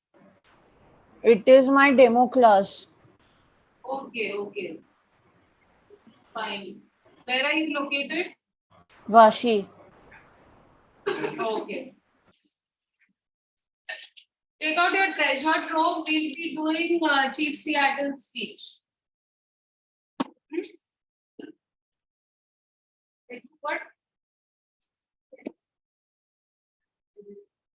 Okay, so all of you with your and Ryan, rest of you, your syllabus would have come. It should have come. The 10s at least have gotten it. So check now on my class board. Then ICSE website where it will be uploaded of the school. So this would be separately uploaded in your website. Who told you that July is your exam? The school, no? From 20 immediate test starts. From 20 June. This much. and what's the portion for the division two? Yeah. Anyways, you would mostly have the first like that. The English language, I think you would have essay writing. Something on that. First is done. Also now you might have. First part.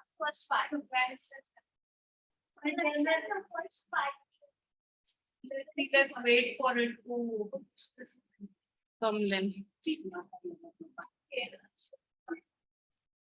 ठीक है चलो जो भी है but just keep yourself updated with what is being uploaded and inform me कि क्या syllabus है for English and geography also. So at least we'll make sure we cover that. ऐसे नहीं होना चाहिए we are doing something.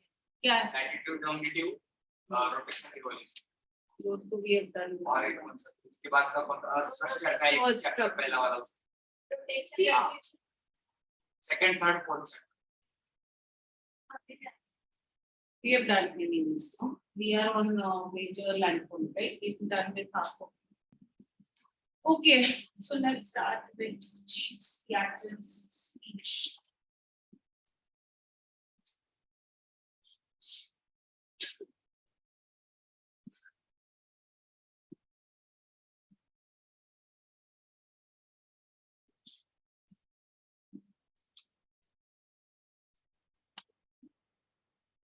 Firstly, read this part here on page 41. So Chief Seattle was a Native American chief.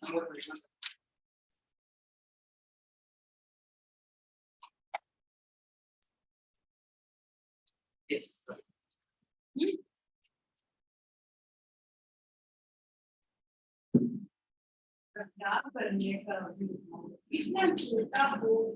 What is the problem in carrying?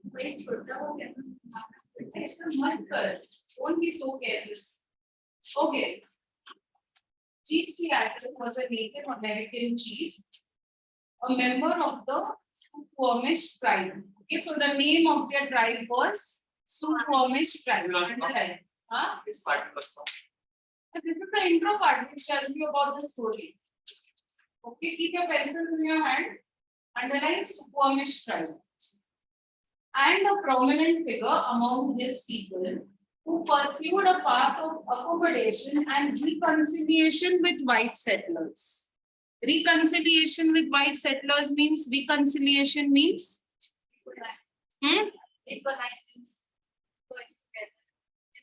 yes, So means reconciliation agree and live peacefully in harmony like that. Okay.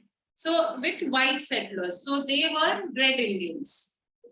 The following is a widely publicized speech attributed to Chief Seattle, in which he argues with gentle irony in favor of ecological responsibility and respect of Native American beliefs, traditions, and land rights.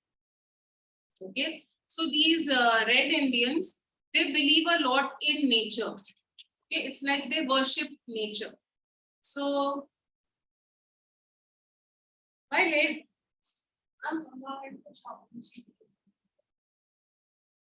So we should catch hold of Mama. Yes, ask her if you think. Okay, we just started anyways, so nothing much missed. Now in school, today we started with the chapter of Austin. Chief Secretary, you all have finished?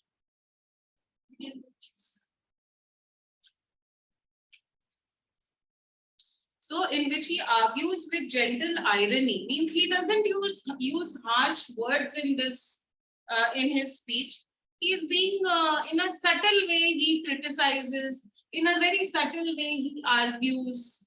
Okay, subtle means in a nice way where it doesn't show that, yes, in a sober way where it doesn't show that he is arguing. So ecological responsibility and respect of Native Americans' beliefs, traditions, and land rights.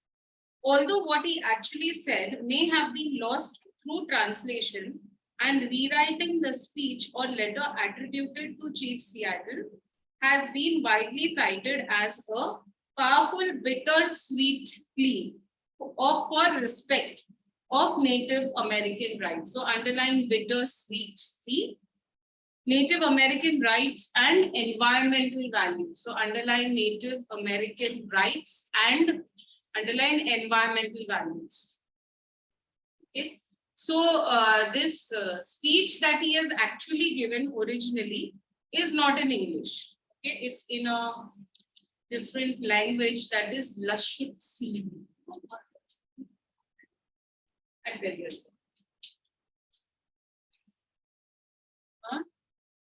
This is the language in Native American language that he has given his speech, and then those have been translated in various languages, including English.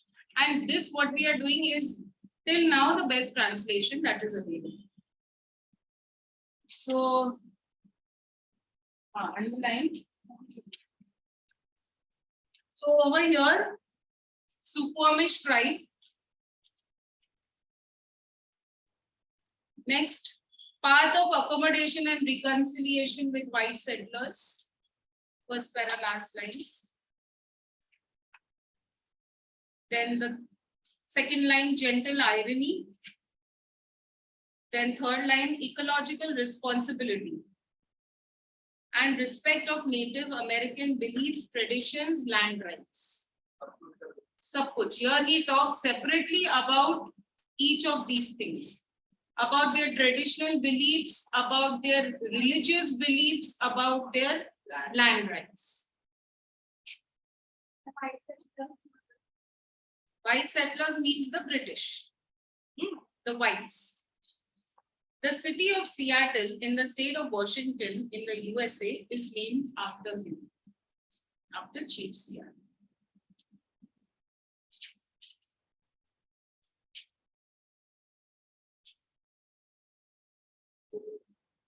So what this was actually, there was this governor, ICSE, who had put forward this proposal to the Red Indians. What they wanted to do, now the Red Indians earlier were plenty in number, whereas now their tribe was coming to an end. They had fought wars, they had lost, so now they were less in number. So, and they had a lot of land to themselves. So what the white settlers wanted to do, they wanted to expand their territory so that they are able to develop more, right? They'll build things over there, buildings, this, that, and industrialization basically. So this was there was a letter sent forward by the governor to this Chief Seattle. He was the chief of the Red Indian tribe. that you give us our land, okay, we let you all stay there. But let you all stay there in the sense they will give them one part of the corner of that area. And on the other hand, we will also protect you. Because these people now are less in number, they are weaker, they are not able to protect themselves, whereas the whites are more in number and they're stronger. So even the Red Indians needed them. And had the Red Indians said no, there's nothing that could have been done. They would have just waged a war and gained that entire territory there. So now this speech that Chief Seattle gives is in reply to the letter that they have sent. Okay, letter or the proposal. So authentic text of Chief Seattle's treaty oration, 1854. This was given in 1854. Now, yonder sky has wept tears of compassion upon my people for centuries untold, and which to us appears changeless and eternal, may change. Today is fair, tomorrow may be overcast with clouds. My words are like the stars that never change. Whatever Seattle says, the great chief at Washington can rely upon with as much certainty as he can upon the return of the sun or the seasons. Okay, till here now. What are we speaking about? What did you all understand from this? He's speaking about something being something that changes and about something that is changeless. What changes? See, yonder sky that has wept tears of compassion upon my people for centuries untold, and to which appears changeless and eternal, may change. Today is fair, tomorrow may be overcast with clouds. Means overcast with clouds means today is good, tomorrow may be cloudy or bad. Like the situation of the Red Indians right now. Earlier it was good. Okay, there were many in number. We'll talk about it further.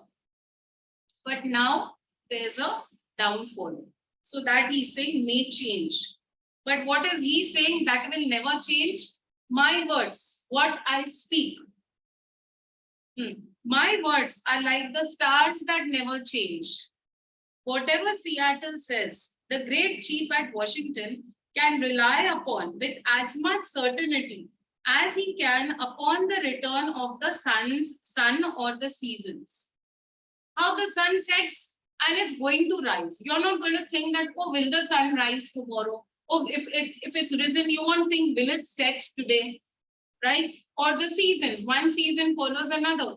So he's saying just like that, even what I am saying is changeless. So you can trust my words. You can trust on what I am going to tell you.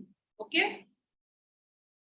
Then the white chief says that the big chief, now here white chief over there, write down Governor Isaac Stevens.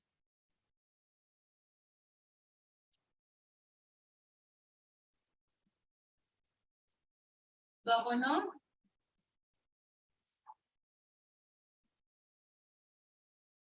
Stevens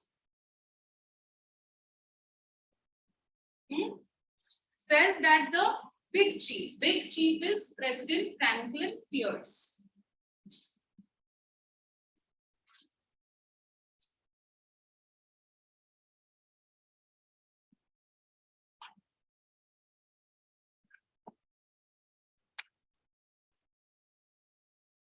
Okay, the white chief says that the big chief at Washington sends us greetings of friendship and goodwill. Sends us greetings of friendship and goodwill. This is, but actually is it friendship and goodwill? It's not. This is kind of him, for we know he has little need of our friendship in return. Why? Because we are weaker. So he doesn't have need of our friendship. It's more that we need them. So the question is why is that? Who's helping whom? The whites, Like, they are going to protect them, that part. no, why is the big chief helping the, Because they are asking, you missed that part when you would not come in at that time. They are going to take a part of the land of these red Indians. They will push them to one corner that okay, this area you all use, the rest of it will be ours. And in turn, we'll protect. So it's like a deal more than anything else. Now, so he says, this is kind of him, for we know he has little need of our friendship in return. Now, in this next part, he talks about the number of people. Like when I said that why can't these people give anything in friendship because they are less in number, they are weaker. So he's talking about that now. He says, his people are many. His people means the whites. His people are many. They are like the grass that covers vast prairies. My people are few. They resemble the scattering trees of a storm-swept plain.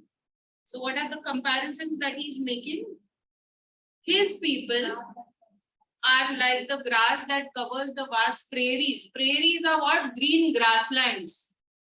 How is it over there? You have lots of grass growing. So his people are so many, innumerable, like the grass that covers the prairies. And how are my people? Like the trees in a storm-swept plain. Now these lines, these words you should remember. So you should write it in your answers. Okay, you will get better marks that way. Okay, so how are my people? Like the scattering trees of a storm-swept plain. Means if there is a storm that comes, what is going to happen to the trees?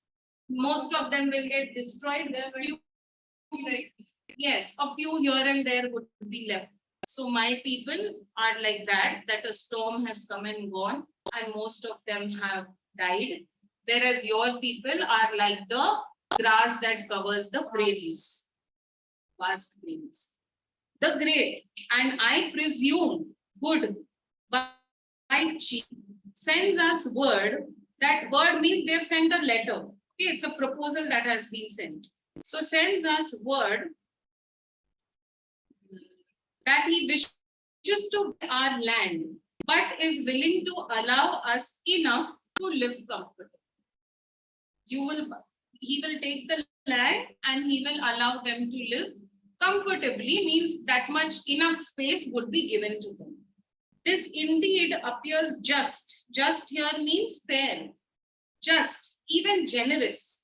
For the red man no longer has rights that he need respect, and the offer may be wise also, as we are no longer in need of an extensive country.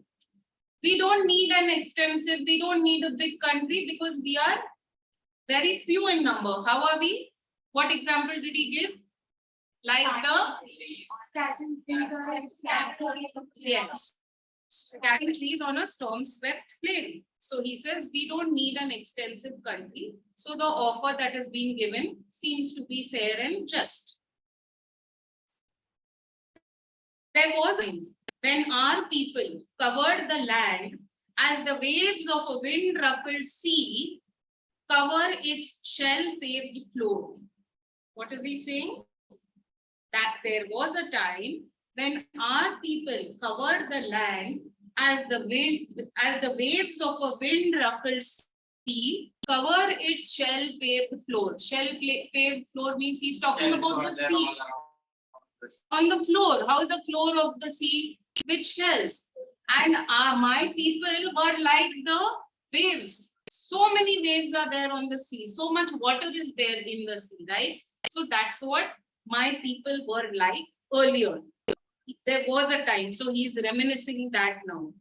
But that time long since passed away with the greatness of tribes that are now but a mournful memory. Underline mournful memory. So he calls them, yes, we feel sad. Those were the times, but now it's not like that. So it is a mournful memory. They were destroyed, they fought wars, they were weak, they could not maintain, they had a lot of enemies also. So that's why they had perished. I will not dwell on nor mourn over our untimely decay, nor reproach my pale-faced brothers with hastening it, as we too may have been somewhat to blame. He's saying, I will not dwell on. Dwell on means I will not continue to, because now what did he speak about? How they've perished, the mournful memory. So he's saying, I will not continue talking about it, dwell on. Okay, I will not dwell on nor mourn over our untimely decay. Untimely decay means decay before time. Okay, we shouldn't have, our tribe shouldn't have come to an end so soon. But I don't want to talk about that. Neither do I want to cry over it. When he's saying mourn over it means, he's saying I don't want to cry over it. Nor reproach my pale-faced brothers with hastening it. Reproach means complain. Okay, pale-face here means the whites. Okay, nor do I blame the whites with hastening it. Hastening what? Hastening our decay. Hastening means making it fast, speedening it. Okay, so, so the whites. He's saying, I don't want to complain. Okay, I don't want to even blame the whites for being responsible for our decay. In other words, he's saying that. Okay, because he's saying, as we too may have been somewhat to blame. So what is he saying? That it might have been our fault also. Then here he talks about his own people. Youth is impulsive. So here he's talking about the mistakes that his own people have made. Youth is impulsive. When our young men grow angry at some real or imaginary wrong and disfigure their faces with black paint, it denotes that their hearts are black and that they are often cruel and relentless. And our old men and old women are unable to restrain them. Thus it has ever been. Thus it was when the white man began to push our forefathers ever westward. But let us hope the hostilities between us may never return. We could have everything to lose and nothing to gain. Revenge by young men is considered gain even at the cost of their own lives. But old men who stay at home in times of war and mothers who have sons to lose know better. So he's saying here about his youth, the youth of his tribe, that they are hot-blooded. When they get angry on something, right, at that time, which may be real or it may be imaginary. Any real or imaginary thing, what do? They go and fight wars. They paint, they have a tradition there where they paint their faces black. So he's talking about that there, see. They disfigure their faces with black paint. It denotes that their hearts are black. He's talking here about his own people because he just said that we also must have been to blame for our own decay. So he says that paint that we are putting, that also shows that our own hearts are black and that they are often cruel and relentless. Who is cruel and relentless? The youth. Yes, the youth of their tribe. And our old men and women are unable to restrain them. Restrain means they cannot control them. They don't listen to them.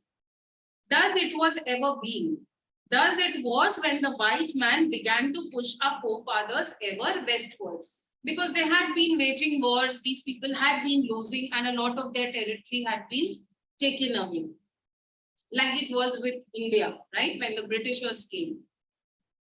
Thus it was when the white man began to push our forefathers ever westward. But let us hope that the hostilities between us may never return. Hostility means hatred, enmity, may never return. We would have everything to lose and nothing to gain, correct? If these people retaliate, then what is going to happen? Are the Red Indians going to gain anything? Nothing. They are only going to lose. So he says, we would have everything to lose and nothing to gain. Revenge by young men is considered gain even at the cost of their own lives, right? Because if you see the freedom fighters of our country, they gave their lives. So that's supposed to be a very good thing that they have done. But then he says, old men who stay at home in times of war and mothers who have sons to lose know better, correct? Because those old people are without any support. Those youngsters are their support system, and those youngsters are no more there with them. And also the mothers who have lost their sons, they know better. Those people have gone, but the ones who are left behind will know better. क्या हो गया रणवीर? क्या बोल रहा है उसको? No, this is actually a very good chapter, and अगर अच्छे से समझेगा, maybe you'll need to read it maybe once, twice, thrice, but then you'll understand, and it's a very good lesson. Okay, so this part you all understood. So first part, what did we speak about? Beginning, he says that my words are firm like the stars in the sky, unshakable, unchangeable. Then what did he speak about? People, his people and our people. How are his people? Like the and my people are like over storm swept flame. Then he also gives the example of water covering the wind ruffled sea, the waves. Then he's saying that I don't want to mournful memory. Yes, sad memory when we have plenty in number. And then he says, I don't want to blame anyone because even we would have been to blame. And what blame does he talk about? He talks about the youth. Yes. Then our good father in Washington, for I presume he is our father as well as yours, since King George has moved his boundaries further north, our great good father, I say, sends us word that if we do as he desires, he will protect us. What is his desire? Land. And in turn he will protect us. His brave warriors will be to us a bristling wall of strength. Bristling is stiff, strong. Okay, so his brave warriors will be to us a bristling wall of strength, and his wonderful ships of war will fill our harbors so that our ancient enemies far to the northward, the Haidas and the Tsimshians, underline this, these two enemies they have, okay? So he says that his wonderful ships of war will fill our harbors so that our ancient enemies, the Haidas and the Tsimshians, will cease to means will stop, will cease to frighten our women, children and old men. Then in reality, he will be our father and we his children. Correct? Because a father always protects. So he will protect us. He will protect us from whom? From who are our two enemies? Haidas and the Tsimshians. Only then he will be our father. Then see what he's saying. But can that ever be? So what is he saying? Can that ever happen? Is that ever possible? Then he says, your God is not our God. Okay, here now in these next few lines, no, you'll see a hint of sadness and you'll see a hint of pain in what he's talking. So he says, your God is not our God. Your God loves your people and hates mine. Your people means who? The whites. And hates mine means red Indians. So your God loves your people and hates mine. He folds his strong protecting arms lovingly about the pale face. Again, pale face is the whites. And leads them by the hand as a father leads an infant son. So what does your God do? Your God protects you. Your God bounds his protective arms around you and holds your hand, guides you like a father would do to an infant son, to a small child. But he has foreseen, H here, he is capital. Why he is capital in this case? Yes, it's referring to God. to God. So whenever you write any he or him referring to God, even if he or him is in the middle of the sentence, it will be a capital. So, yeah. Yeah, what were you thinking? By mistake, we don't rewrite small. It will be treated as wrong. Because you are referring to God, it should be a capital. Yes. But he has forsaken his red children if they really are his. He has forsaken means left his red children if they really are his. If they really are his means अगर सच में वो है तो yes. Our God, the great spirit, also seems to have forsaken us. So here what is he saying? So there's a similarity between their God and white. Yes, he's saying, no, first he's saying that our God is the same. Okay, if it is, if your God is not our God. So if the God is the same, he is saying if it was the same, then this is what he would have done. He would have also protected us. He would have also held us by our hand, guided us like your God does. But that is not happening. So that means, as you said, that your God and our God are not the same. They are different. Then what is he saying? He's saying that even our God, alag-alag God hai na? Hamara God alag hai. So even our God has left us. That's what he's saying now. See. But he has forsaken his red children if they really are his.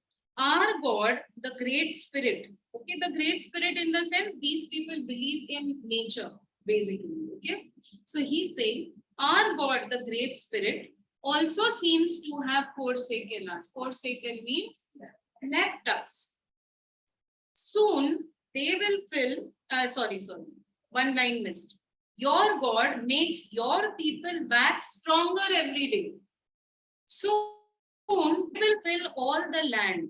Our people are ebbing away like a rapidly receding tide that will never return. So what is he saying? Your God is making your people wax stronger means grow stronger every day. And our God has left us. And your people, he is saying, soon they will fill up all the land. Our people, what is happening? They are ebbing away. Yes, underline that. Ebbing away like a rapidly receding tide. That's a simile that's being used. Rapidly receding tide, that will never return. What is a receding tide? Low tide. When there is a low tide, what happens? The sea goes behind, no? But then there's again a high tide and the sea comes in the front. So he's saying that our people are like rapidly means fast receding tide going behind that will never return. Because we will never come back to the greatness that we once were. Okay, understood? Any doubt, stop me at that time. Samajh rahe barabar? Then. I think Epic means moving behind.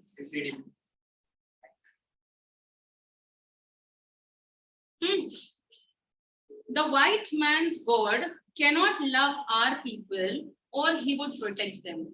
Correct? So again, a similar comparison that your God loves your people, he doesn't love us. How then can we be brothers? Because your father and my father are different. They are not the same. Father means God over here. So then how can we be brothers? How can your God become our God and renew our prosperity and awaken us in dreams of returning greatness? Renew means bring back. Bring back our prosperity, our success that once was, and awaken us in dreams of returning greatness. Can we ever dream about being that again? No way. Then, if we have a common heavenly father, okay, he's saying even if we had a common heavenly father, he must be partial. Huh? Partial in the sense he loves you and doesn't love us. So he's doing. He has bias. Yes, he is biased. He must be partial, for he came to his pale-faced children. He came to the whites. We never saw him. Huh?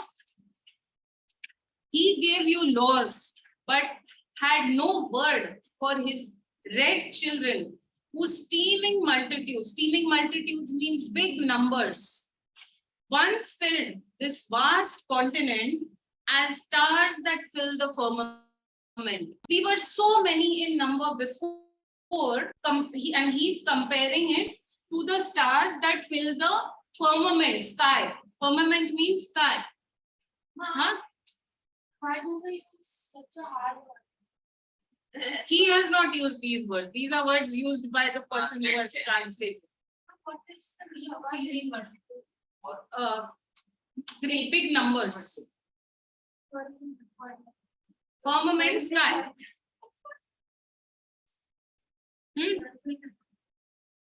No, we are two distinct races with separate origins and separate destinies. Separate origin, we have started separately and we have our own separate paths. There is little in common between us. Then, to us, the ashes of our ancestors are sacred and their resting place is hallowed ground. Hallowed means holy. Holy, holy. You will come across this word in MOB also. Okay, hallowed ground. That may be next year in the 10th. Okay, so to us, the ashes of our ancestors are sacred and their resting place is hallowed ground. Means what is sacred? Where our ancestors have been buried. We respect that place. You wander far from the graves of your ancestors. Okay, so he's saying that you don't remember the people who have died. You don't remember your ancestors. You move away from them. And seemingly without regret. Seemingly without regret means you don't even repent for what you are doing.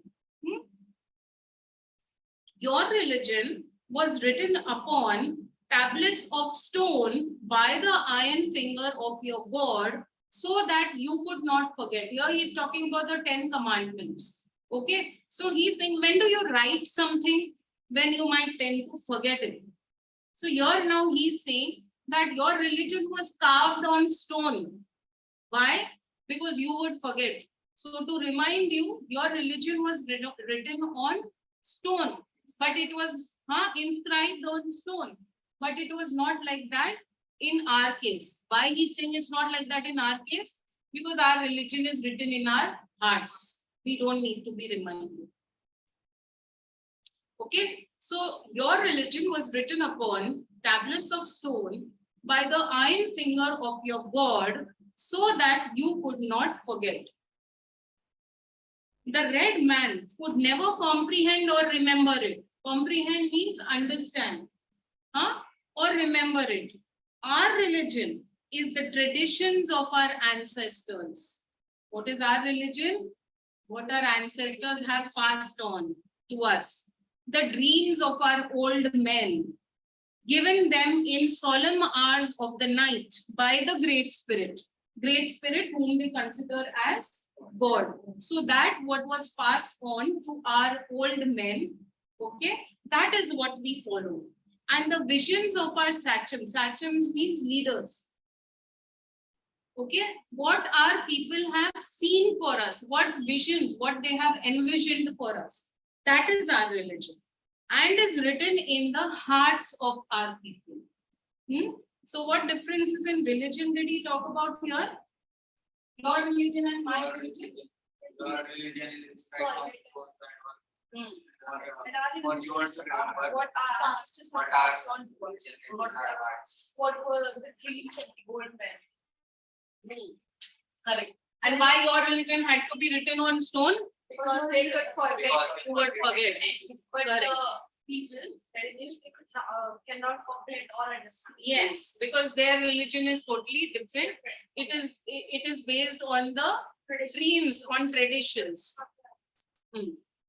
Then your dad ceased to love you. Cease means they stop loving you.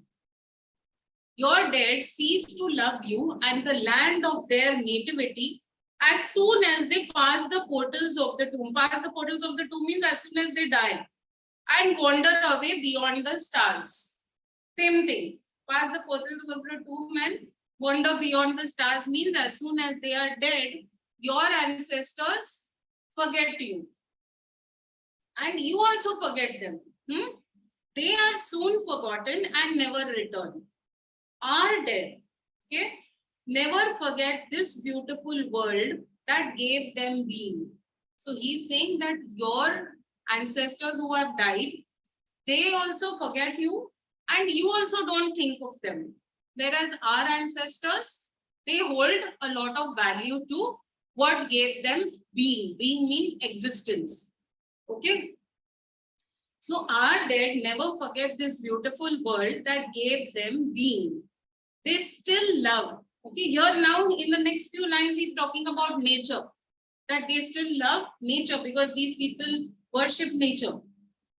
So they still love its verdant valleys. Verdant is beautiful valleys covered with trees. Its murmuring rivers, its magnificent mountains, sequestered vales. Sequestered means secluded. Vales is valleys. Okay, secluded or sequestered vales and verdant line lakes and bays. Means here he's talking about the water bodies around the lakes, the beautiful lakes and the bays, and ever yearn.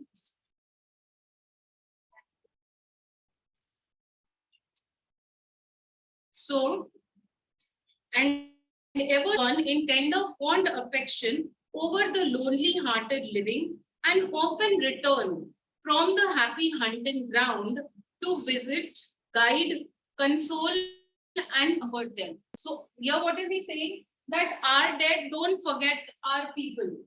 Even after they have died, they come back. Their spirit is still there, guiding us, comforting us. Okay, visit, guide, console and comfort. Console and comfort mean the same thing. Okay, console and comfort means what? Yeah, to make them feel good, take care of them. Okay, understood? Yeah. Any doubts? Then now see what he's saying. Day and night cannot dwell together. Now your day, It's like that we're going to protect. yes, exactly. Day and night, you and I cannot live together. The red man has ever fled the approach. Fled means Escape. run off, yes, escape, run away from. Fled the approach of the white man. So whenever the white man has seen the white man coming, the red man has always run away from him, avoided him. As the morning mist flees before the morning sun. Underline this. Morning mist flees before the morning sun. What is that? It's again compared. Yes. So in the morning, you will see a lot of fog, no? Mist. But then once the sun rises, what happens? That mist disappears. So just like that, when you have come, we have always wanted to run away from you. So he's giving that example. However, your proposition seems fair. Your proposition means your proposal seems fair. What is he doing? Huh?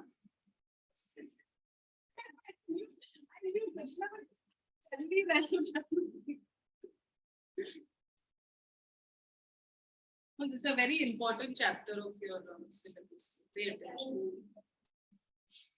So, however, your proposition seems fair, and I think that my people will accept it, and will retire to the reservation you offer them. Retire to the reservation means will accept the proposal and will agree to the conditions that you have put forward. Then we will dwell apart in peace. Then we will dwell apart in peace, for the words of the great white chief seem to be the words of nature, speaking to my people out of dense darkness. Okay, so here he is saying that the words of the great white chief seem to be the words of nature speaking to me, my people out of dense darkness. That now what else can I expect? So this is the only ray of hope that I have. It matters little. We'll do this till this para, then we'll stop. Then you all can just read it yourself. Okay, it matters little where we pass the remnant of our days. Remnant means rest of our days, remaining. It matters little where we pass the remnant of our days. They will not be many. We have only a few days left. Then our tribe will perish. Dhyan de tu. The Indians' night. Indians means your red Indians. The Indians' night promises to be dark. How is our future? Dark. What other word can we use in place of dark? Synonym?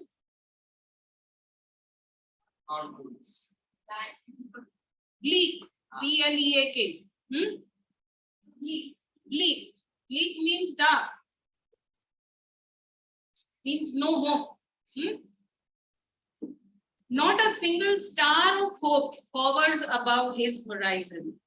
Sad voiced winds moan in the distance. Okay, because they can only hear destruction. Grim fate seems to be on the red man's trail. Grim fate means destruction, bad future.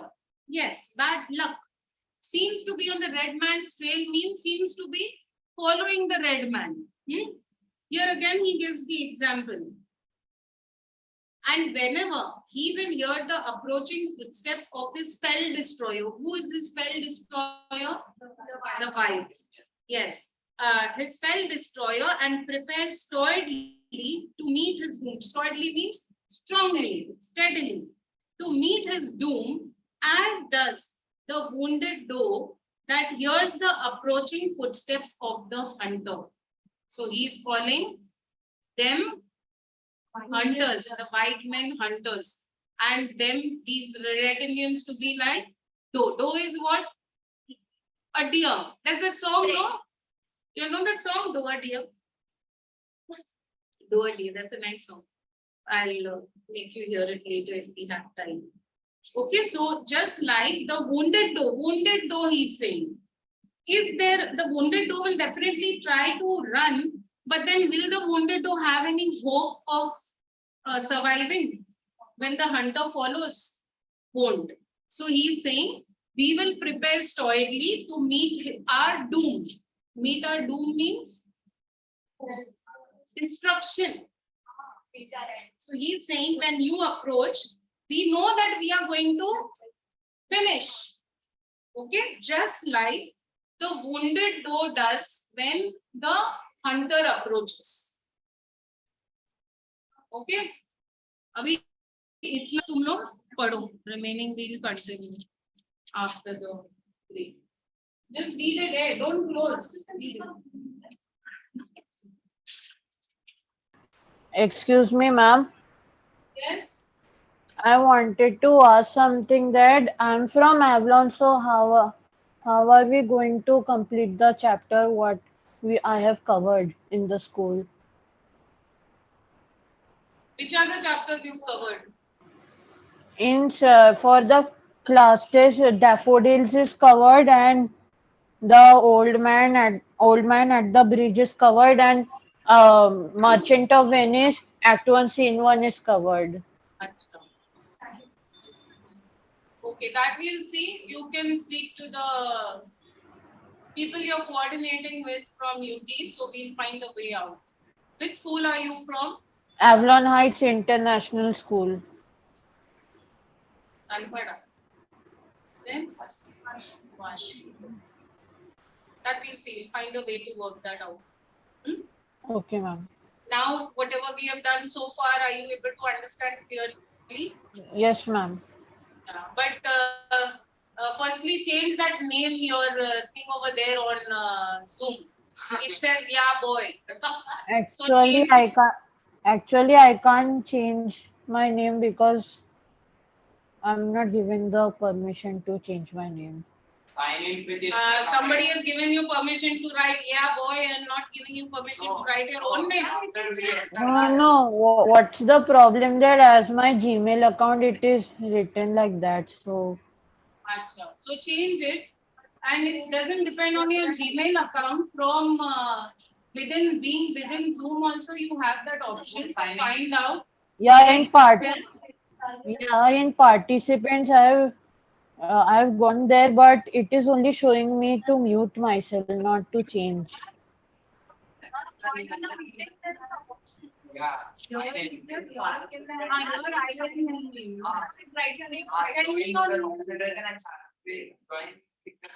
But here, if I change, it will change for now only. Next meeting. What's your name? Tell me your name. Unmute. Tirthankar, Tirthankar.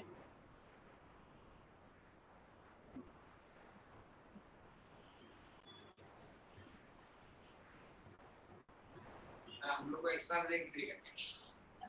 Okay, I have changed it.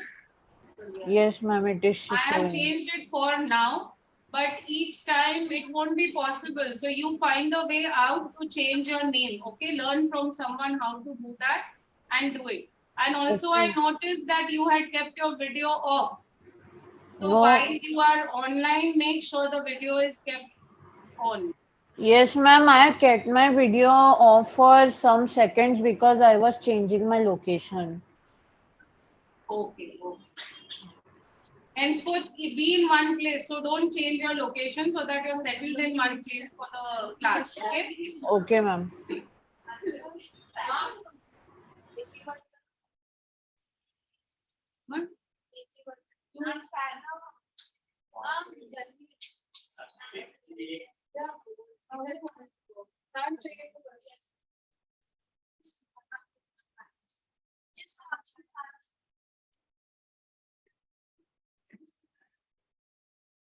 What grade we did?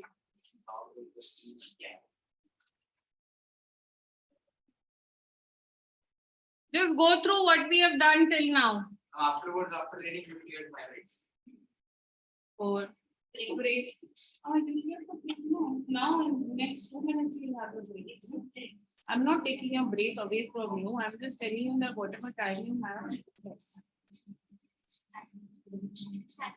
Not from you. From the starting, you read. Like so book ही नहीं लाए. Huh?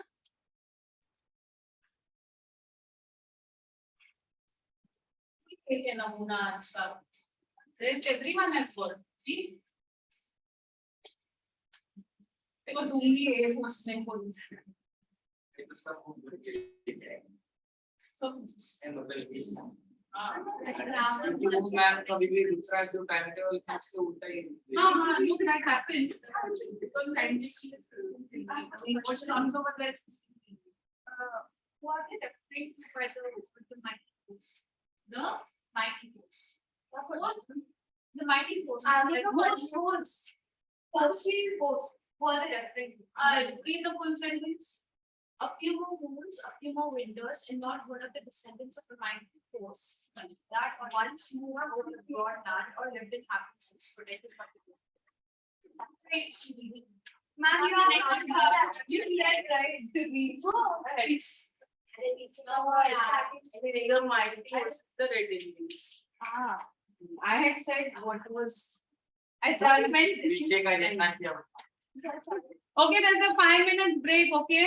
Eat some girl. Yes, ma'am. Should I leave or stay here itself? Ma'am, you are muted. You don't need to go, you can stay. It's a break of just 5 minutes, so you can go and come back. Okay, ma'am. Be back in 5 minutes. Okay, ma'am.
Tirthankar, join back. Chalo.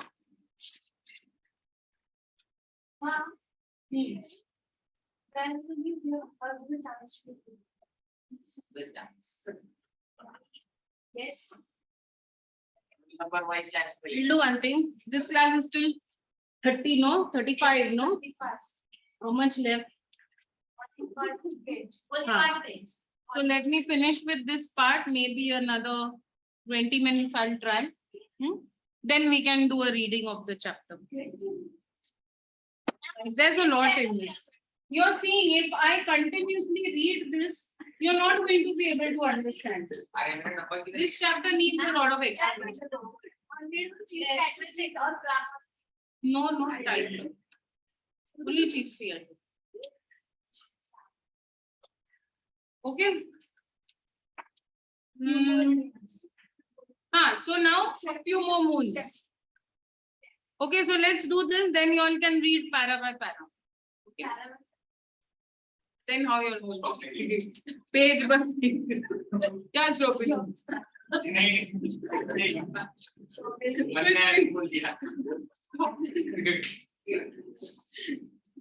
चलो शुरू करें. So what did we do last? That wounded doe. That we have always run away when you have approached us. Just like a wounded doe runs from its hunter.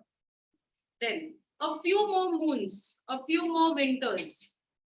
Ranveer काय विचार काय वाचतोय काय काहीतरी मनात चालू आहे. A few more moons, a few more winters. Underline a few more moons, a few more winters.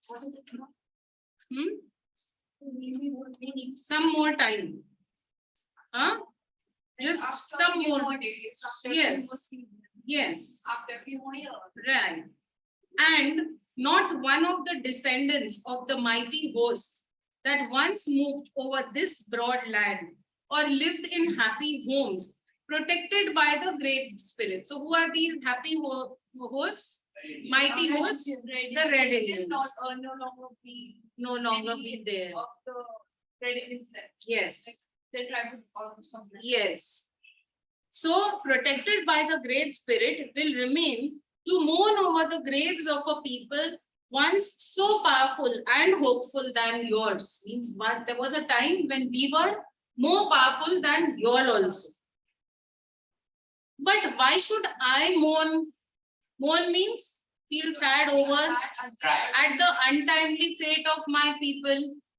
He doesn't want, himself to be sympathized with. He's a strong person. Then he says, now see what? In other words, now in this note, he's kind of giving a dhamki to them. He says, tribe follows tribe and nation follows nation, like the waves of a sea. It is the order of nature and regret is useless. Your time of decay may be distant, but it will surely come. For even the white man whose God walked and talked with him as friend to friend cannot be exempt from the common destiny. Exempt means you are no exception. You are no exception from the common destiny. We may be brothers after all. We will see. Ab wo kyun bol rahe hain we may be brothers? Because our tribe is coming to an end na. Tumhara bhi wahi hoga. So at least some similarity. So now he says, we may be brothers after all. एक ही बंदा दूसरे के बारे में बोलते हैं क्या? दूसरे के बारे में कंटिन्यू बोल रहे हैं. Yes, this now he is saying the chief Seattle about the red Indians. The chief Seattle is a red Indian. Yes, he is the chief. The chief of the Red Indians. We will ponder your proposition. Ponder means think over your proposal. And when we decide, we will let you know. But should we accept it? Should we accept it means if we accept it. I here and now make this condition that we will not be denied the privilege without molestation of visiting at any time the tombs of our ancestors, friends, and children. So what is the only one condition he is making? That we should be allowed to visit the tombs of our people. What are tombs? Graves. Every part of this soil is sacred in the estimation of my people. Every hillside, every valley, every plain and grove has been hallowed. Hallowed means made holy by some sad or happy event in days long vanished.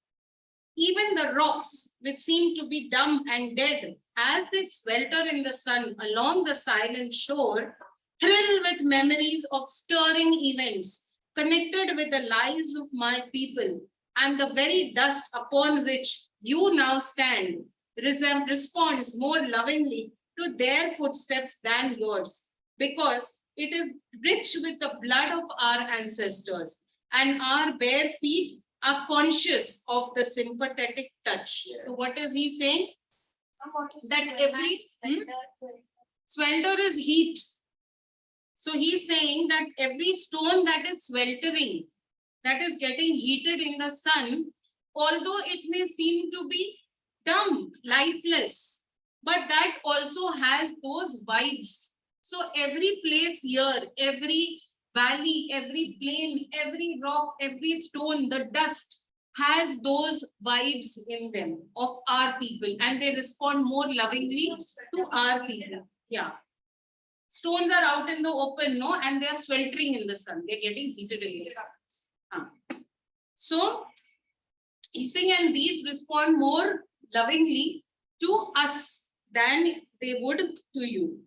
Okay. So this para understood? Rocks which seem to be dumb and dead means It seemed non-living. non-living, they're lifeless, right? In fact, there is that this Kurukshetra, I haven't been there, but I have heard, where the Mahabharata was had taken place, the war. It seems even now when you go, no, and you're there in that ground, you can feel some vibes. Yes. So I don't know what kind of energy, but there is some kind of energy there even now. क्या बोल रहा है? Okay, so that's what he's saying, that nature responds more to us than to you. Then our departed graves, fond mothers, glad, happy-hearted maidens, and even the little children who lived here rejoiced here for a brief season. Brief season means short season. Why? Because these people are no longer there. Who all are is he talking about? Departed graves, fond mothers, glad and happy-hearted maidens. Maidens are young girls. And even the children who lived here for a, yes, little children who rejoiced here, enjoyed. And who? Maidens. Maidens and girls is same, young girls. Okay. Even so rejoiced here for a brief season, will love these somber solitudes. And somber is deep, solitude is like being by yourself. Okay. So somber solitudes, and at eventide, they greet shadowy returning spirits. And eventide is end of the day. Okay. They greet the shadowy returning spirits. Okay, means those vibes are still there. And when the last red man shall have perished, when the last red man comes to an end, and the memory of my tribe shall have become a myth. What is a myth? A story. Yes, a myth among the white means. Not a fact. Not a fact. Story. We don't have enough. Yes, like somewhat unreal, mythical, right? Right.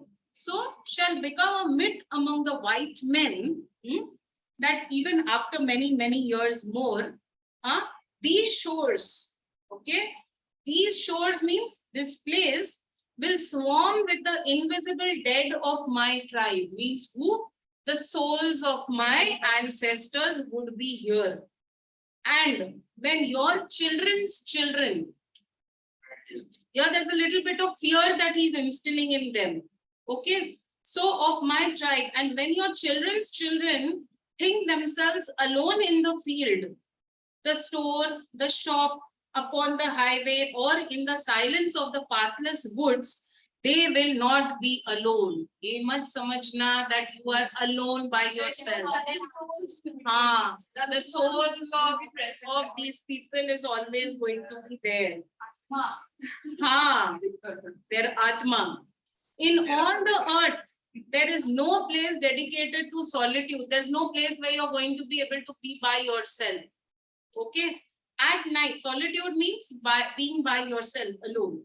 At night, at night, when the streets of your cities and villages are silent and you think them deserted means empty, that nobody is around. They will throng with the returning hosts. Who? The spirits. What is the meaning of talk? Throng means filled up. Okay. They will throng with the returning hosts that once filled them and still love this beautiful land. Means don't think you're going to be able to get rid of us. Our people, our spirits are still going to be there.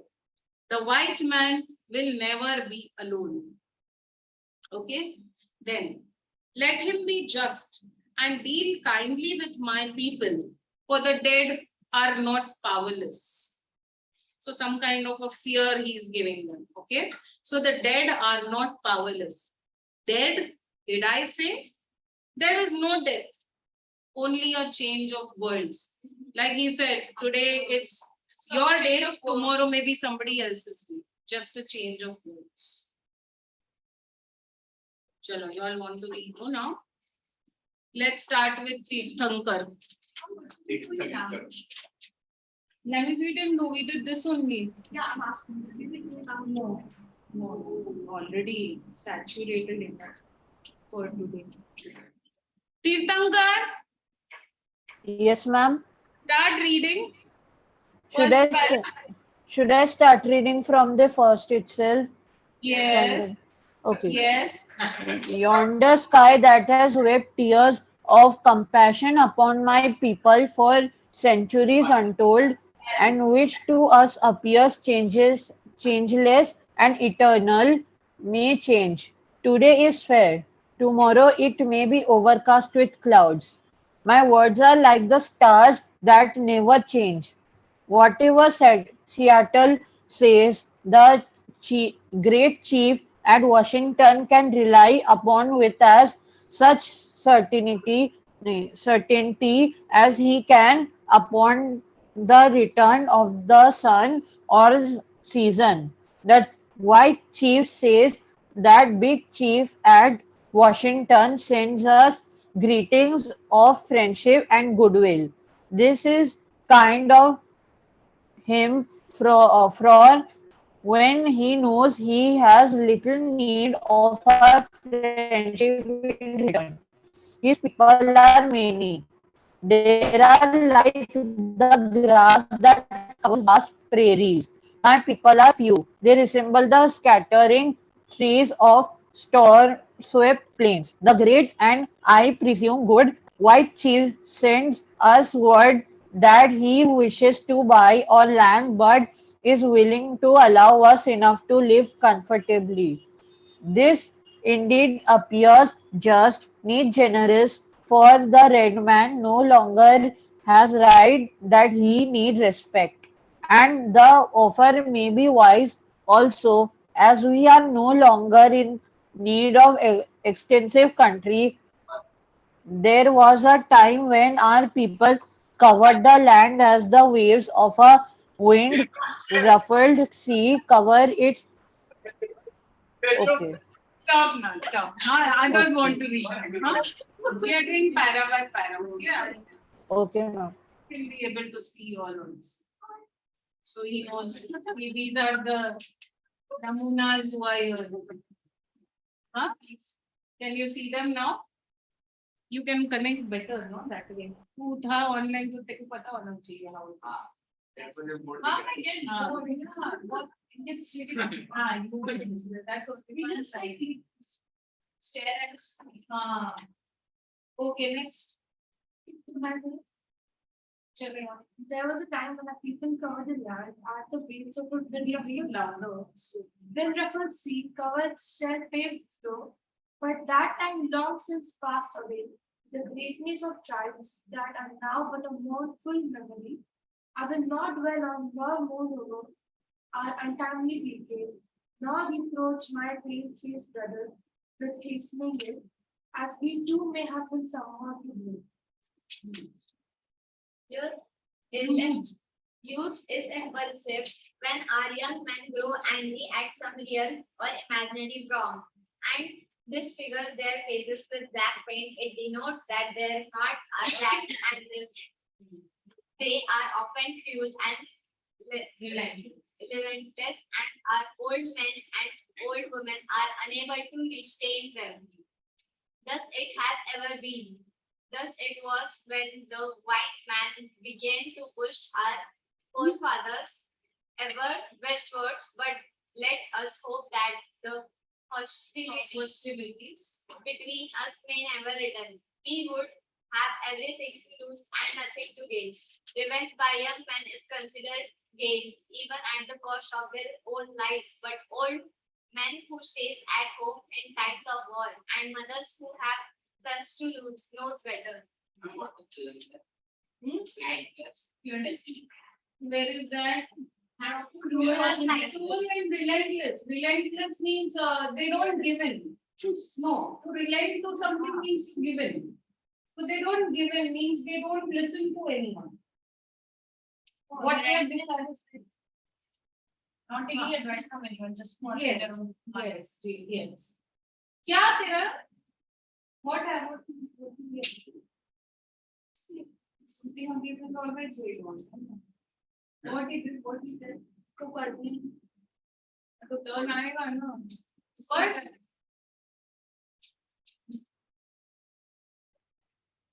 Big para you got that. So you are happy with that. Okay. But then read properly. ये क्या आलू वाले Read nicely. Our good father in Washington forest received this our father as well as yours. Since in your have removed the boundaries furthermore. Our great and good father, I say, then just word that if we do as he desires, he will protect us. His brave warriors will be to us a bristling wall of strength, and his wonderful ships of war will fill our harbors so that our ancient enemies far to the northward. The Haidas and Simshians will cease to frighten our women, children, and old men. Then in reality, he will be our father and we his children. But can that ever be? Your God is Read not our nicely. God. That's a question. But can that ever be? But can that ever be?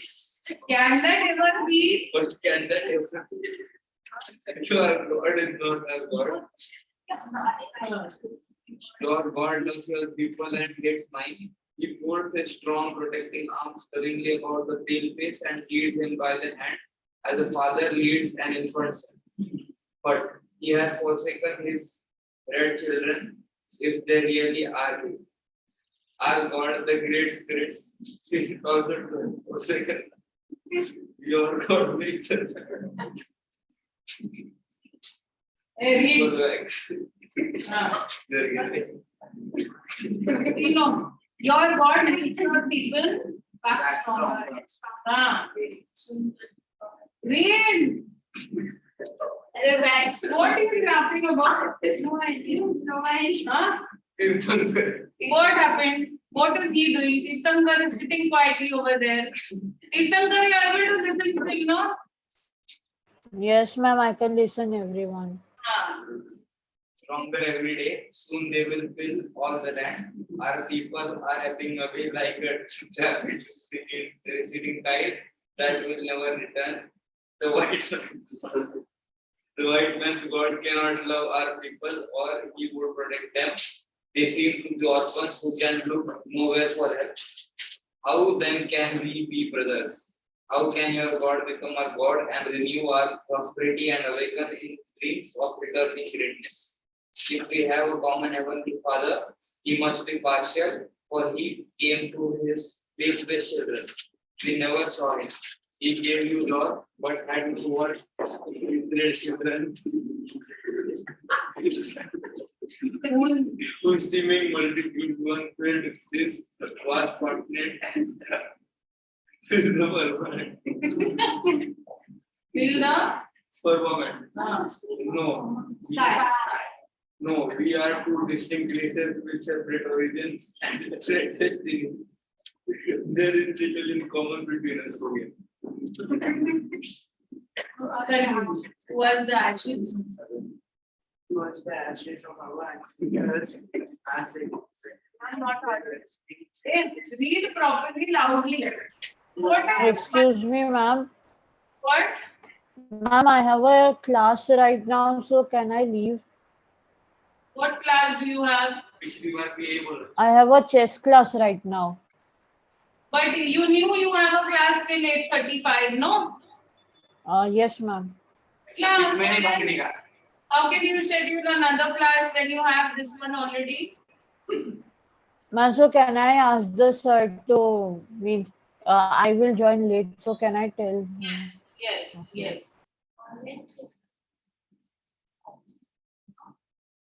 ठीक है, continue. ये हंसी रहा है aunty? हाँ? What? It's You look which answer is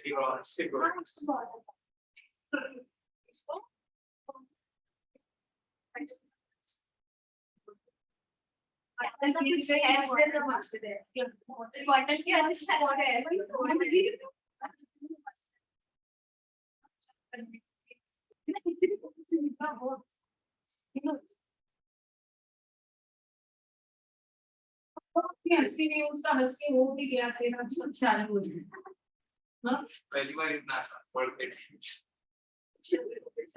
अभी मत पढ़ उसको एटलीस्ट पढ़ना अभी मत हंस towards the ashes of our ancestors are sacred and the distinct down.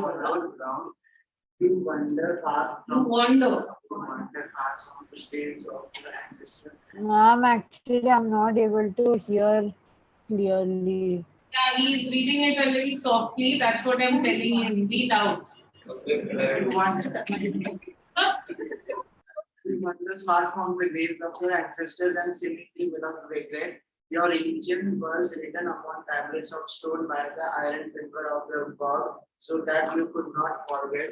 The red man could never comprehend or remember it. Our religion is the tradition of our ancestors, the dreams of our old man, given penning, solemn hours of the night by the great spirit, and the visions of our sachems and is written in the hearts of our people. Okay. Sachem leaders. Then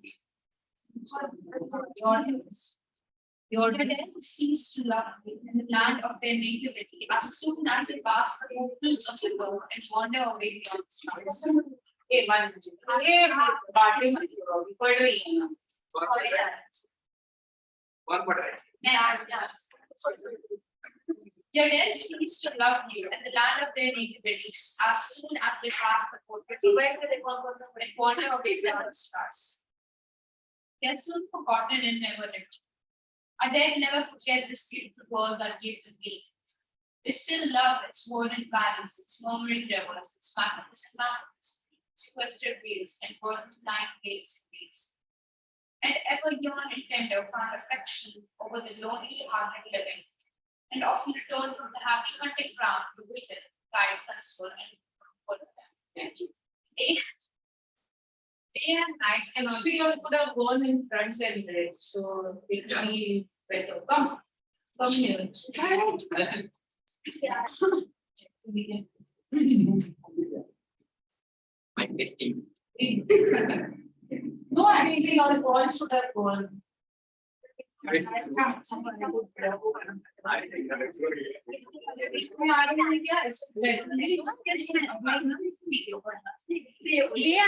cannot be dwelt together. The red man has ever read the approach of the white man. Stand behind.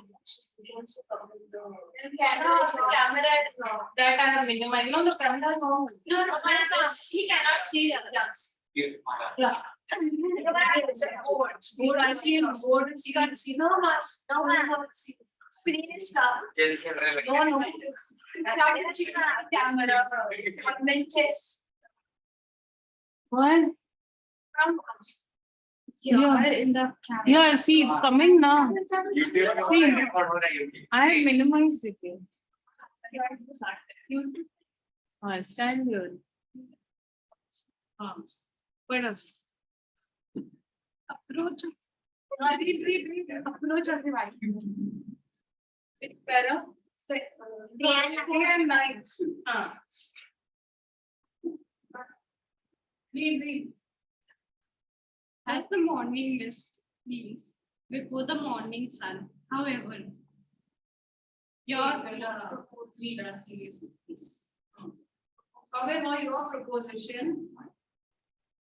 however, your proposition seems fair, and I think that my people will accept it and will retire to the reservations you offer them. Then we will dwell apart in peace. For the words of the great white chief seems to be the words of nature speaking to my people out of dense darkness. Thanks.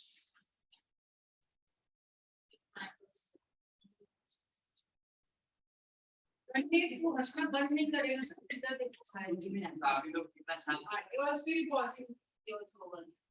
देख, अभी सीधा बैठ. Why are you keeping the book over there on your face? Keep it down. अच्छे दिख रहे हैं number में। Come to the center. Yep. Yeah. It matters little where we pass the remnant of our days. Remnant of our days. They will not be many. The Indian's night progresses to be dark. Not a single star of hope hovers above the horizon.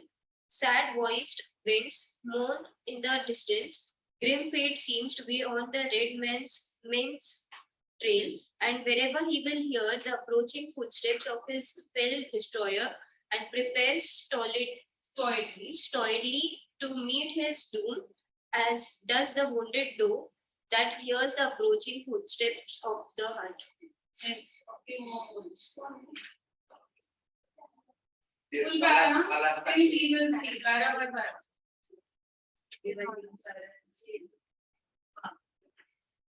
A few more moons, a few more winters, and no one of descendants of the mighty host that once moved over this broad land or lived. Okay, come on.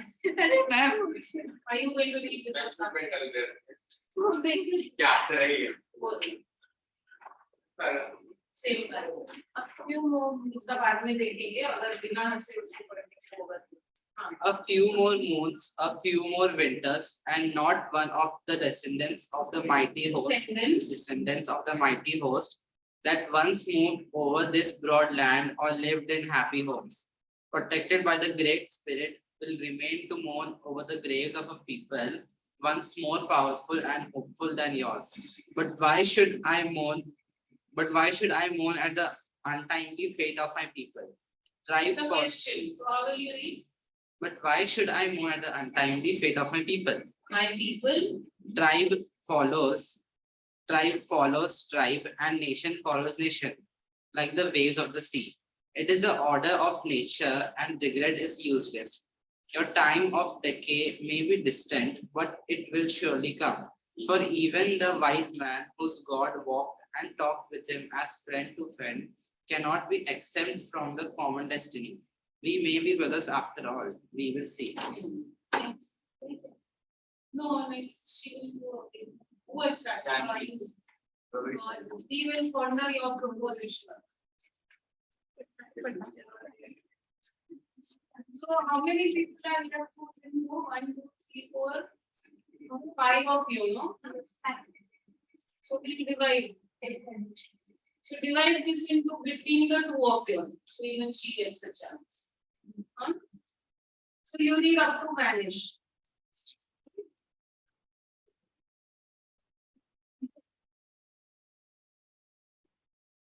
We will ponder your proposition, and when we decide, we will let you know.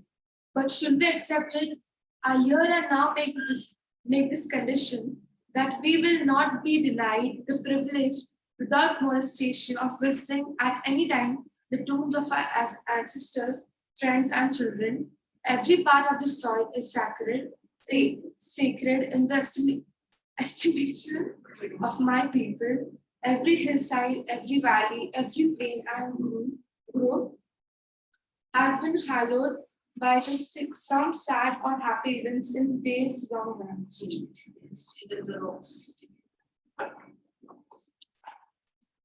Even the rocks which seem to be dumb and dead as behind.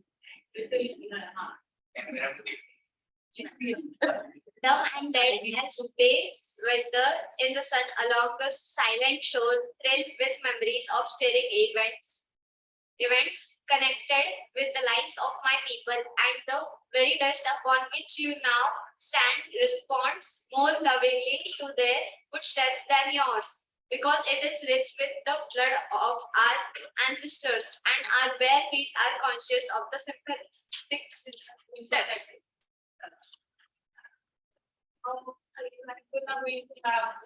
Now only you are laughing. So let her go next. ये लोग अपनी की तरह हंसते हैं फिर उनके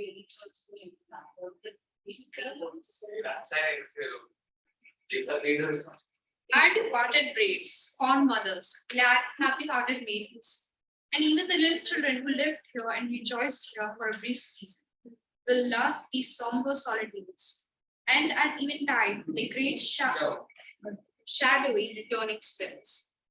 And when the last red man shall have perished, and the memory of my tribe shall have become a myth among the white men, these shores will swam with the invisible dead of my tribe. And when your children's children think themselves alone in the field, the store, the shop, upon the highway, or in the silence of the pathless woods, they'll not be alone. In all the earth, there is no place dedicated to solitude. At night, when the streets of your cities and villages are silent and you think them deserted, they'll throng with the returning hosts that once filled them and still love this beautiful land. The white man will never be. Let him be just and deal kindly with my people, for the dead are not powerless. Dead? Did I say? There is no death, only a change of words. Chief Seattle.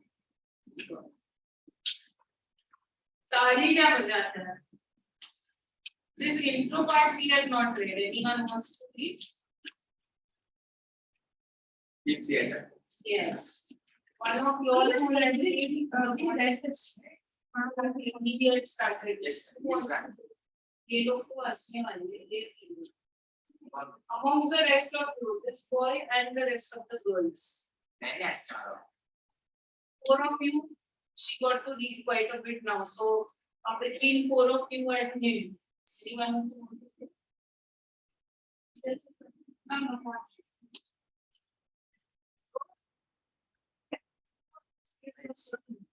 Yeah, getting. She raised the hand. I think yes.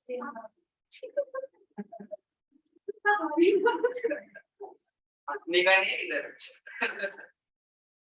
Comedian हाँ stop them to stand. this guy is Yeah.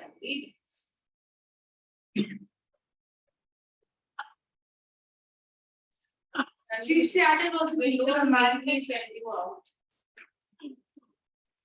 I will do that also, but to give it a bad. Chief See, इसमें funny क्या है? Whatever is going on. But sir, what are you creating on this news for? क्या reason है? Tell me. Then, so then why laughing is my language? Huh? No, you are the creator of all that laughter. No? Stop that. Yeah. Chief Seattle was a Native American chief, a member of the Squamish tribe, Suquamish tribe, and a prominent figure among his people who pursued a path of accommodation and reconciliation with white settlers. The following is a widely publicized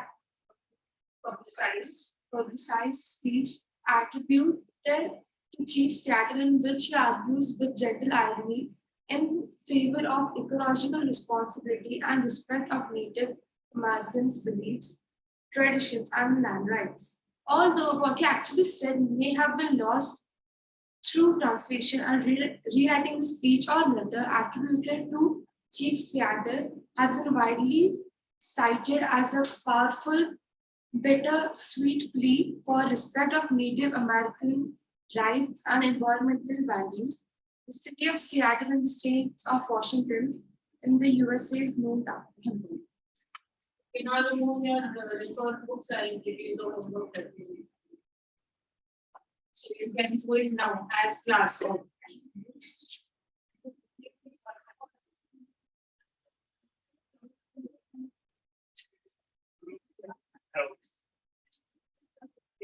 Wait.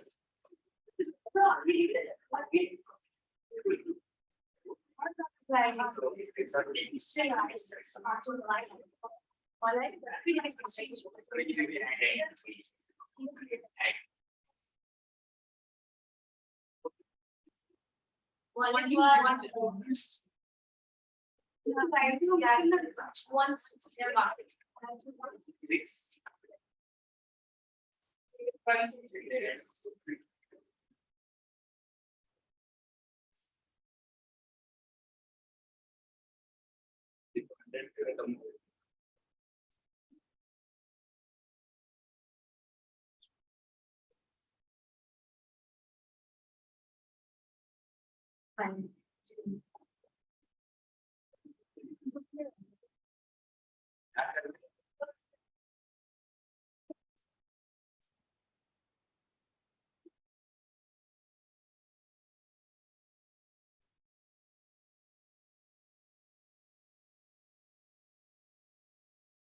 Practice exercise, page 172.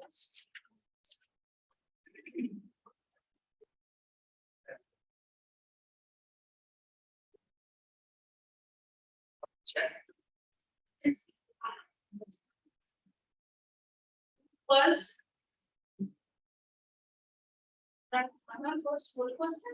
whole all four. I'm not asking you to all that's well. So you do first and one give you. One and second one give you. So First 2% of the questions. yes.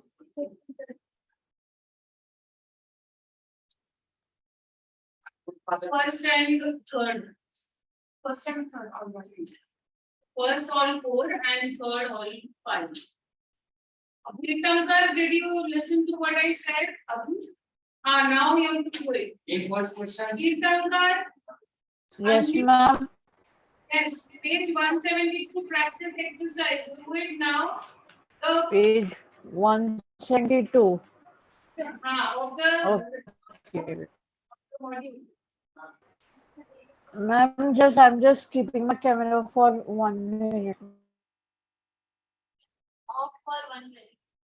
Camera on. first place of question, na? Yes. Second, Girls, both of you also.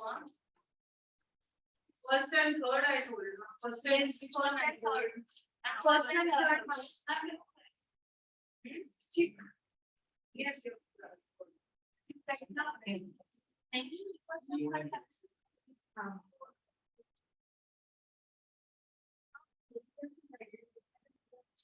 Yeah, Tirthankar.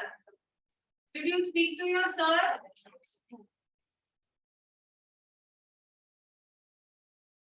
Yes, Tirthankar. Unmute yourself. Yes, ma'am. Did you speak to sir? Ma'am, my mom already spoke to the coordinator She said that it will be a offline class, means a physical class. Okay, okay. You want to leave now? Yes, ma'am. What timings were you given for the class?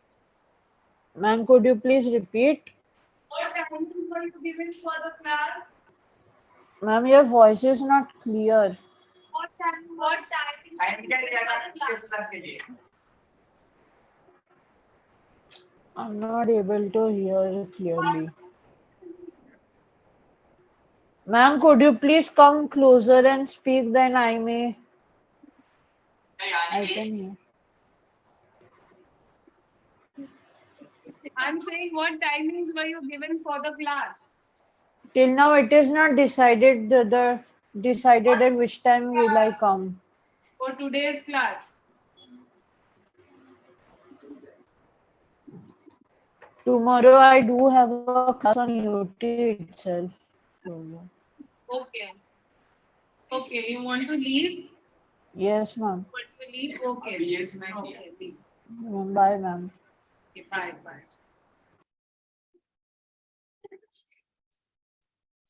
जो पूछ रही हूँ उसका answer तो मिलेगी Yes, ma'am. They say you want to leave. That was like proper. What message is the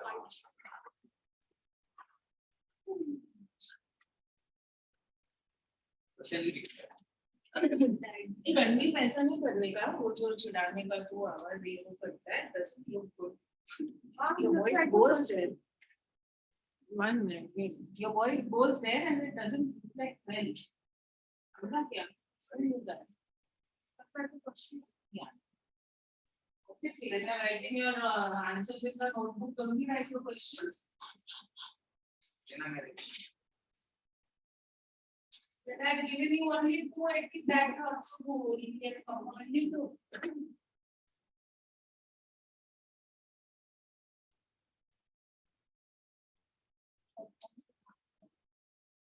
have a question.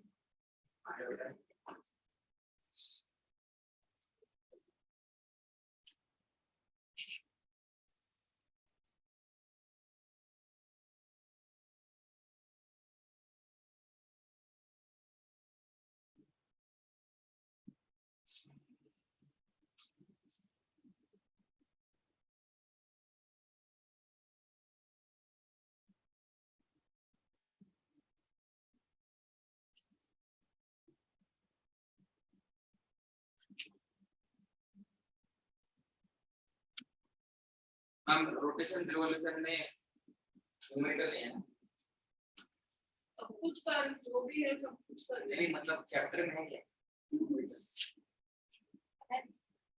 read the only, no, I think with that. Longitude finding time, that part is. I am asking about rotation revolution chapter.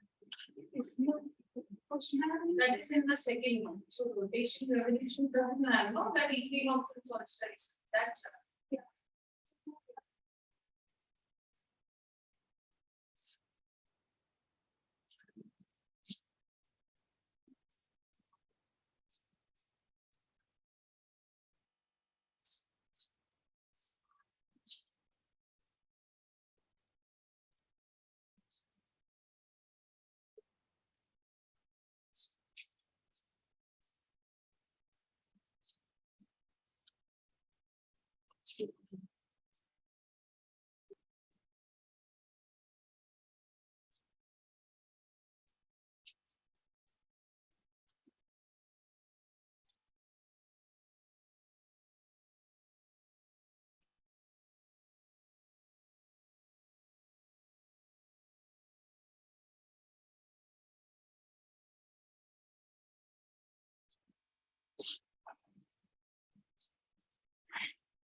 How does narrator compare number of chief scattered tribesmen to number of whites? Yeah. What you're saying, what he's saying, I'm not able to understand. How does a writer compare the number of chiefs and tribesmen? Tribesmen to his men. It's not. These people are many. They are like. Don't copy from there straight away. Yes, in our words. In your words, but then those few phrases would have to be exactly the same. Like prairies covering the grass is covering the vast prairies and the scattering trees of a storm swept plain. And then he also says about that shell paved floor. There also he's talking about his own people. That's in the second paragraph. Like the, what is that? Like a wind ruffled sea covers its shell paved floor. Name of wind ruffled sea covers catching people drops. Scattering trees of the storms. We can write me about family. Take my textbook. Listen, just pass my textbook. कैसे दिखेगा आपसे? You're right, scattering trees of storms. What are you saying? Is it necessary to write that? Yes, Yes, because there also he's talking about his people, you know. This question is for how many marks? They will all be for 3 marks or 4 marks. You will get 18-mark questions, right, in your boards, in your ninth exams also. Each main question will carry 18 marks. Three. In the first question, I have only given this paragraph. Let's start with that. They wouldn't give the question is from the para. Yes, Okay, then you write only that much. If they have written the beginning and the end, that's okay. But if you add that, you are not going to lose marks.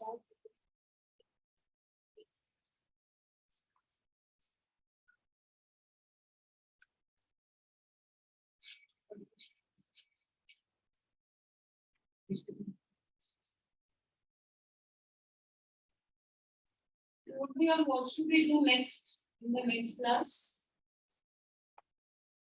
No, next English class. What about the bridge? It's where we did that. No. Grammar chapter. Sent to Grammar, what is left? grammar. Person words. We do that because in class. Grammar. You have not done that. This is also there. No. You have not done that. It's no. No, was it? No, we just started it. No. It's not done. That's there in your list. We also do old man of the bridge. In grammar, she completed article direct. In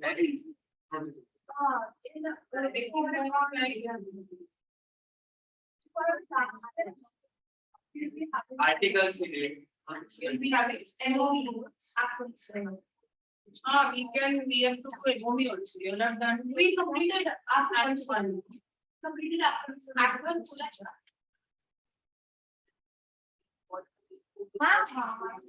Old man of the bridge is there. Like, yeah, it's really there actually. So let's do one thing. No, let's make one poem. Next is bundle sellers in order. Now let's take like one poem, One grammar picture. Actually, we have 1.5 hours. So we could do grammar. Which one you all want? Active passive you have done also. active passive voice. Yeah.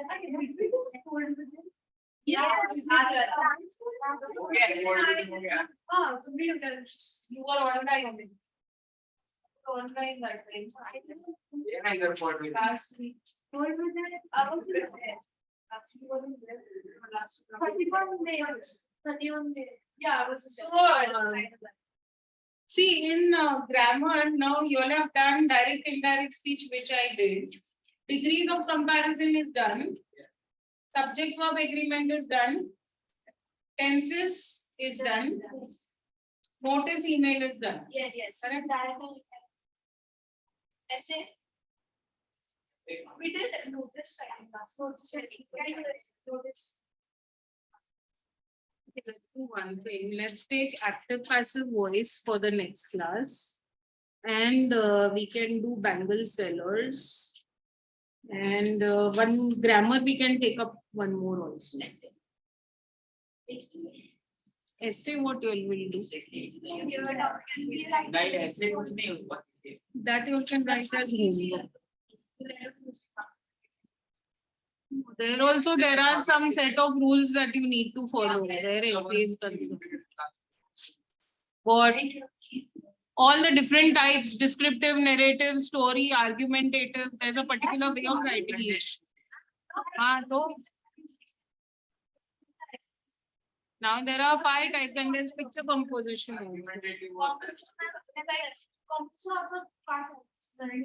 No, actually, essay writing, I would want you to do at home for homework. When you have to write, then yourself. That's what it is. Okay, let's do. Acha, so no. Next May, we'll do active passive. Essay, I will give you all a briefing of how to write what type of essay. Okay, and we'll do bangle sellers. फिर आगे क्या करना है? We'll see whether you need to write, you want to write it here, or you want. If there is some amount of, because I would prefer that, you know, if you all are writing, then what's my input? Each one will do his own thing. So that I would prefer giving you all for homework. So then, because an essay to write you all would, to write for you all would require at least 20-25 minutes. So that time will go wasted if I'm asking you all to do it. So then maybe we could take up articles or something. Active passive articles is a small, easy chapter. You all have it in your resource books also. So we can do solving of exercises over there. You know?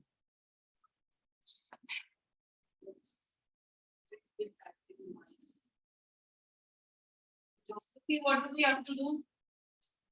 Line forms. Because, yeah, because I also want yes. But yeah, exactly. I didn't understand why I asked what I written that biosphere is the realm, it's the narrow realm between the atmosphere and now I know that was the whole thing. It's of living in on the farms, but what she did was because living in non-living forms, she just wrote on that the environment, it and living on thing. And I lost 2 marks for that. Carried on the remarks. The whole question was 2 marks, but half of my part was correct, so I didn't get marks for that. You were living in non-living forms, she did. She wrote another one. Yeah. Maybe just check That's all and plan. See now what you written or why she has cut marks. Now I wouldn't want to interfere in that. But if it was me who had checked, I could have still done something about it. You could ask Matt and check this letter and maybe give it over the What happened? Bio was even for bio, there was some correction error. That should have been and he looked at that. But there was just an answer given and then I gave it to them. And then they took it to 3 days to give it to the teacher. And then I corrected it and then I got 2 marks for that. Start the data. No, I'll bring it up close to you. Job estimation. They've written everything properly.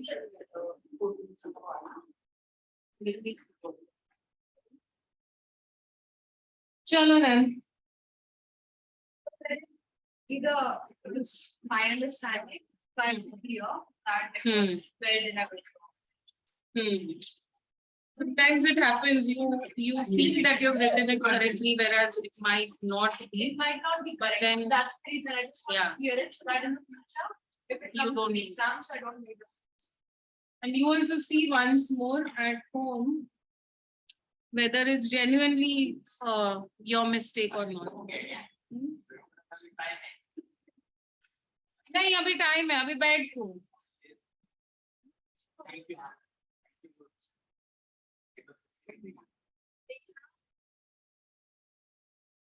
Thank you.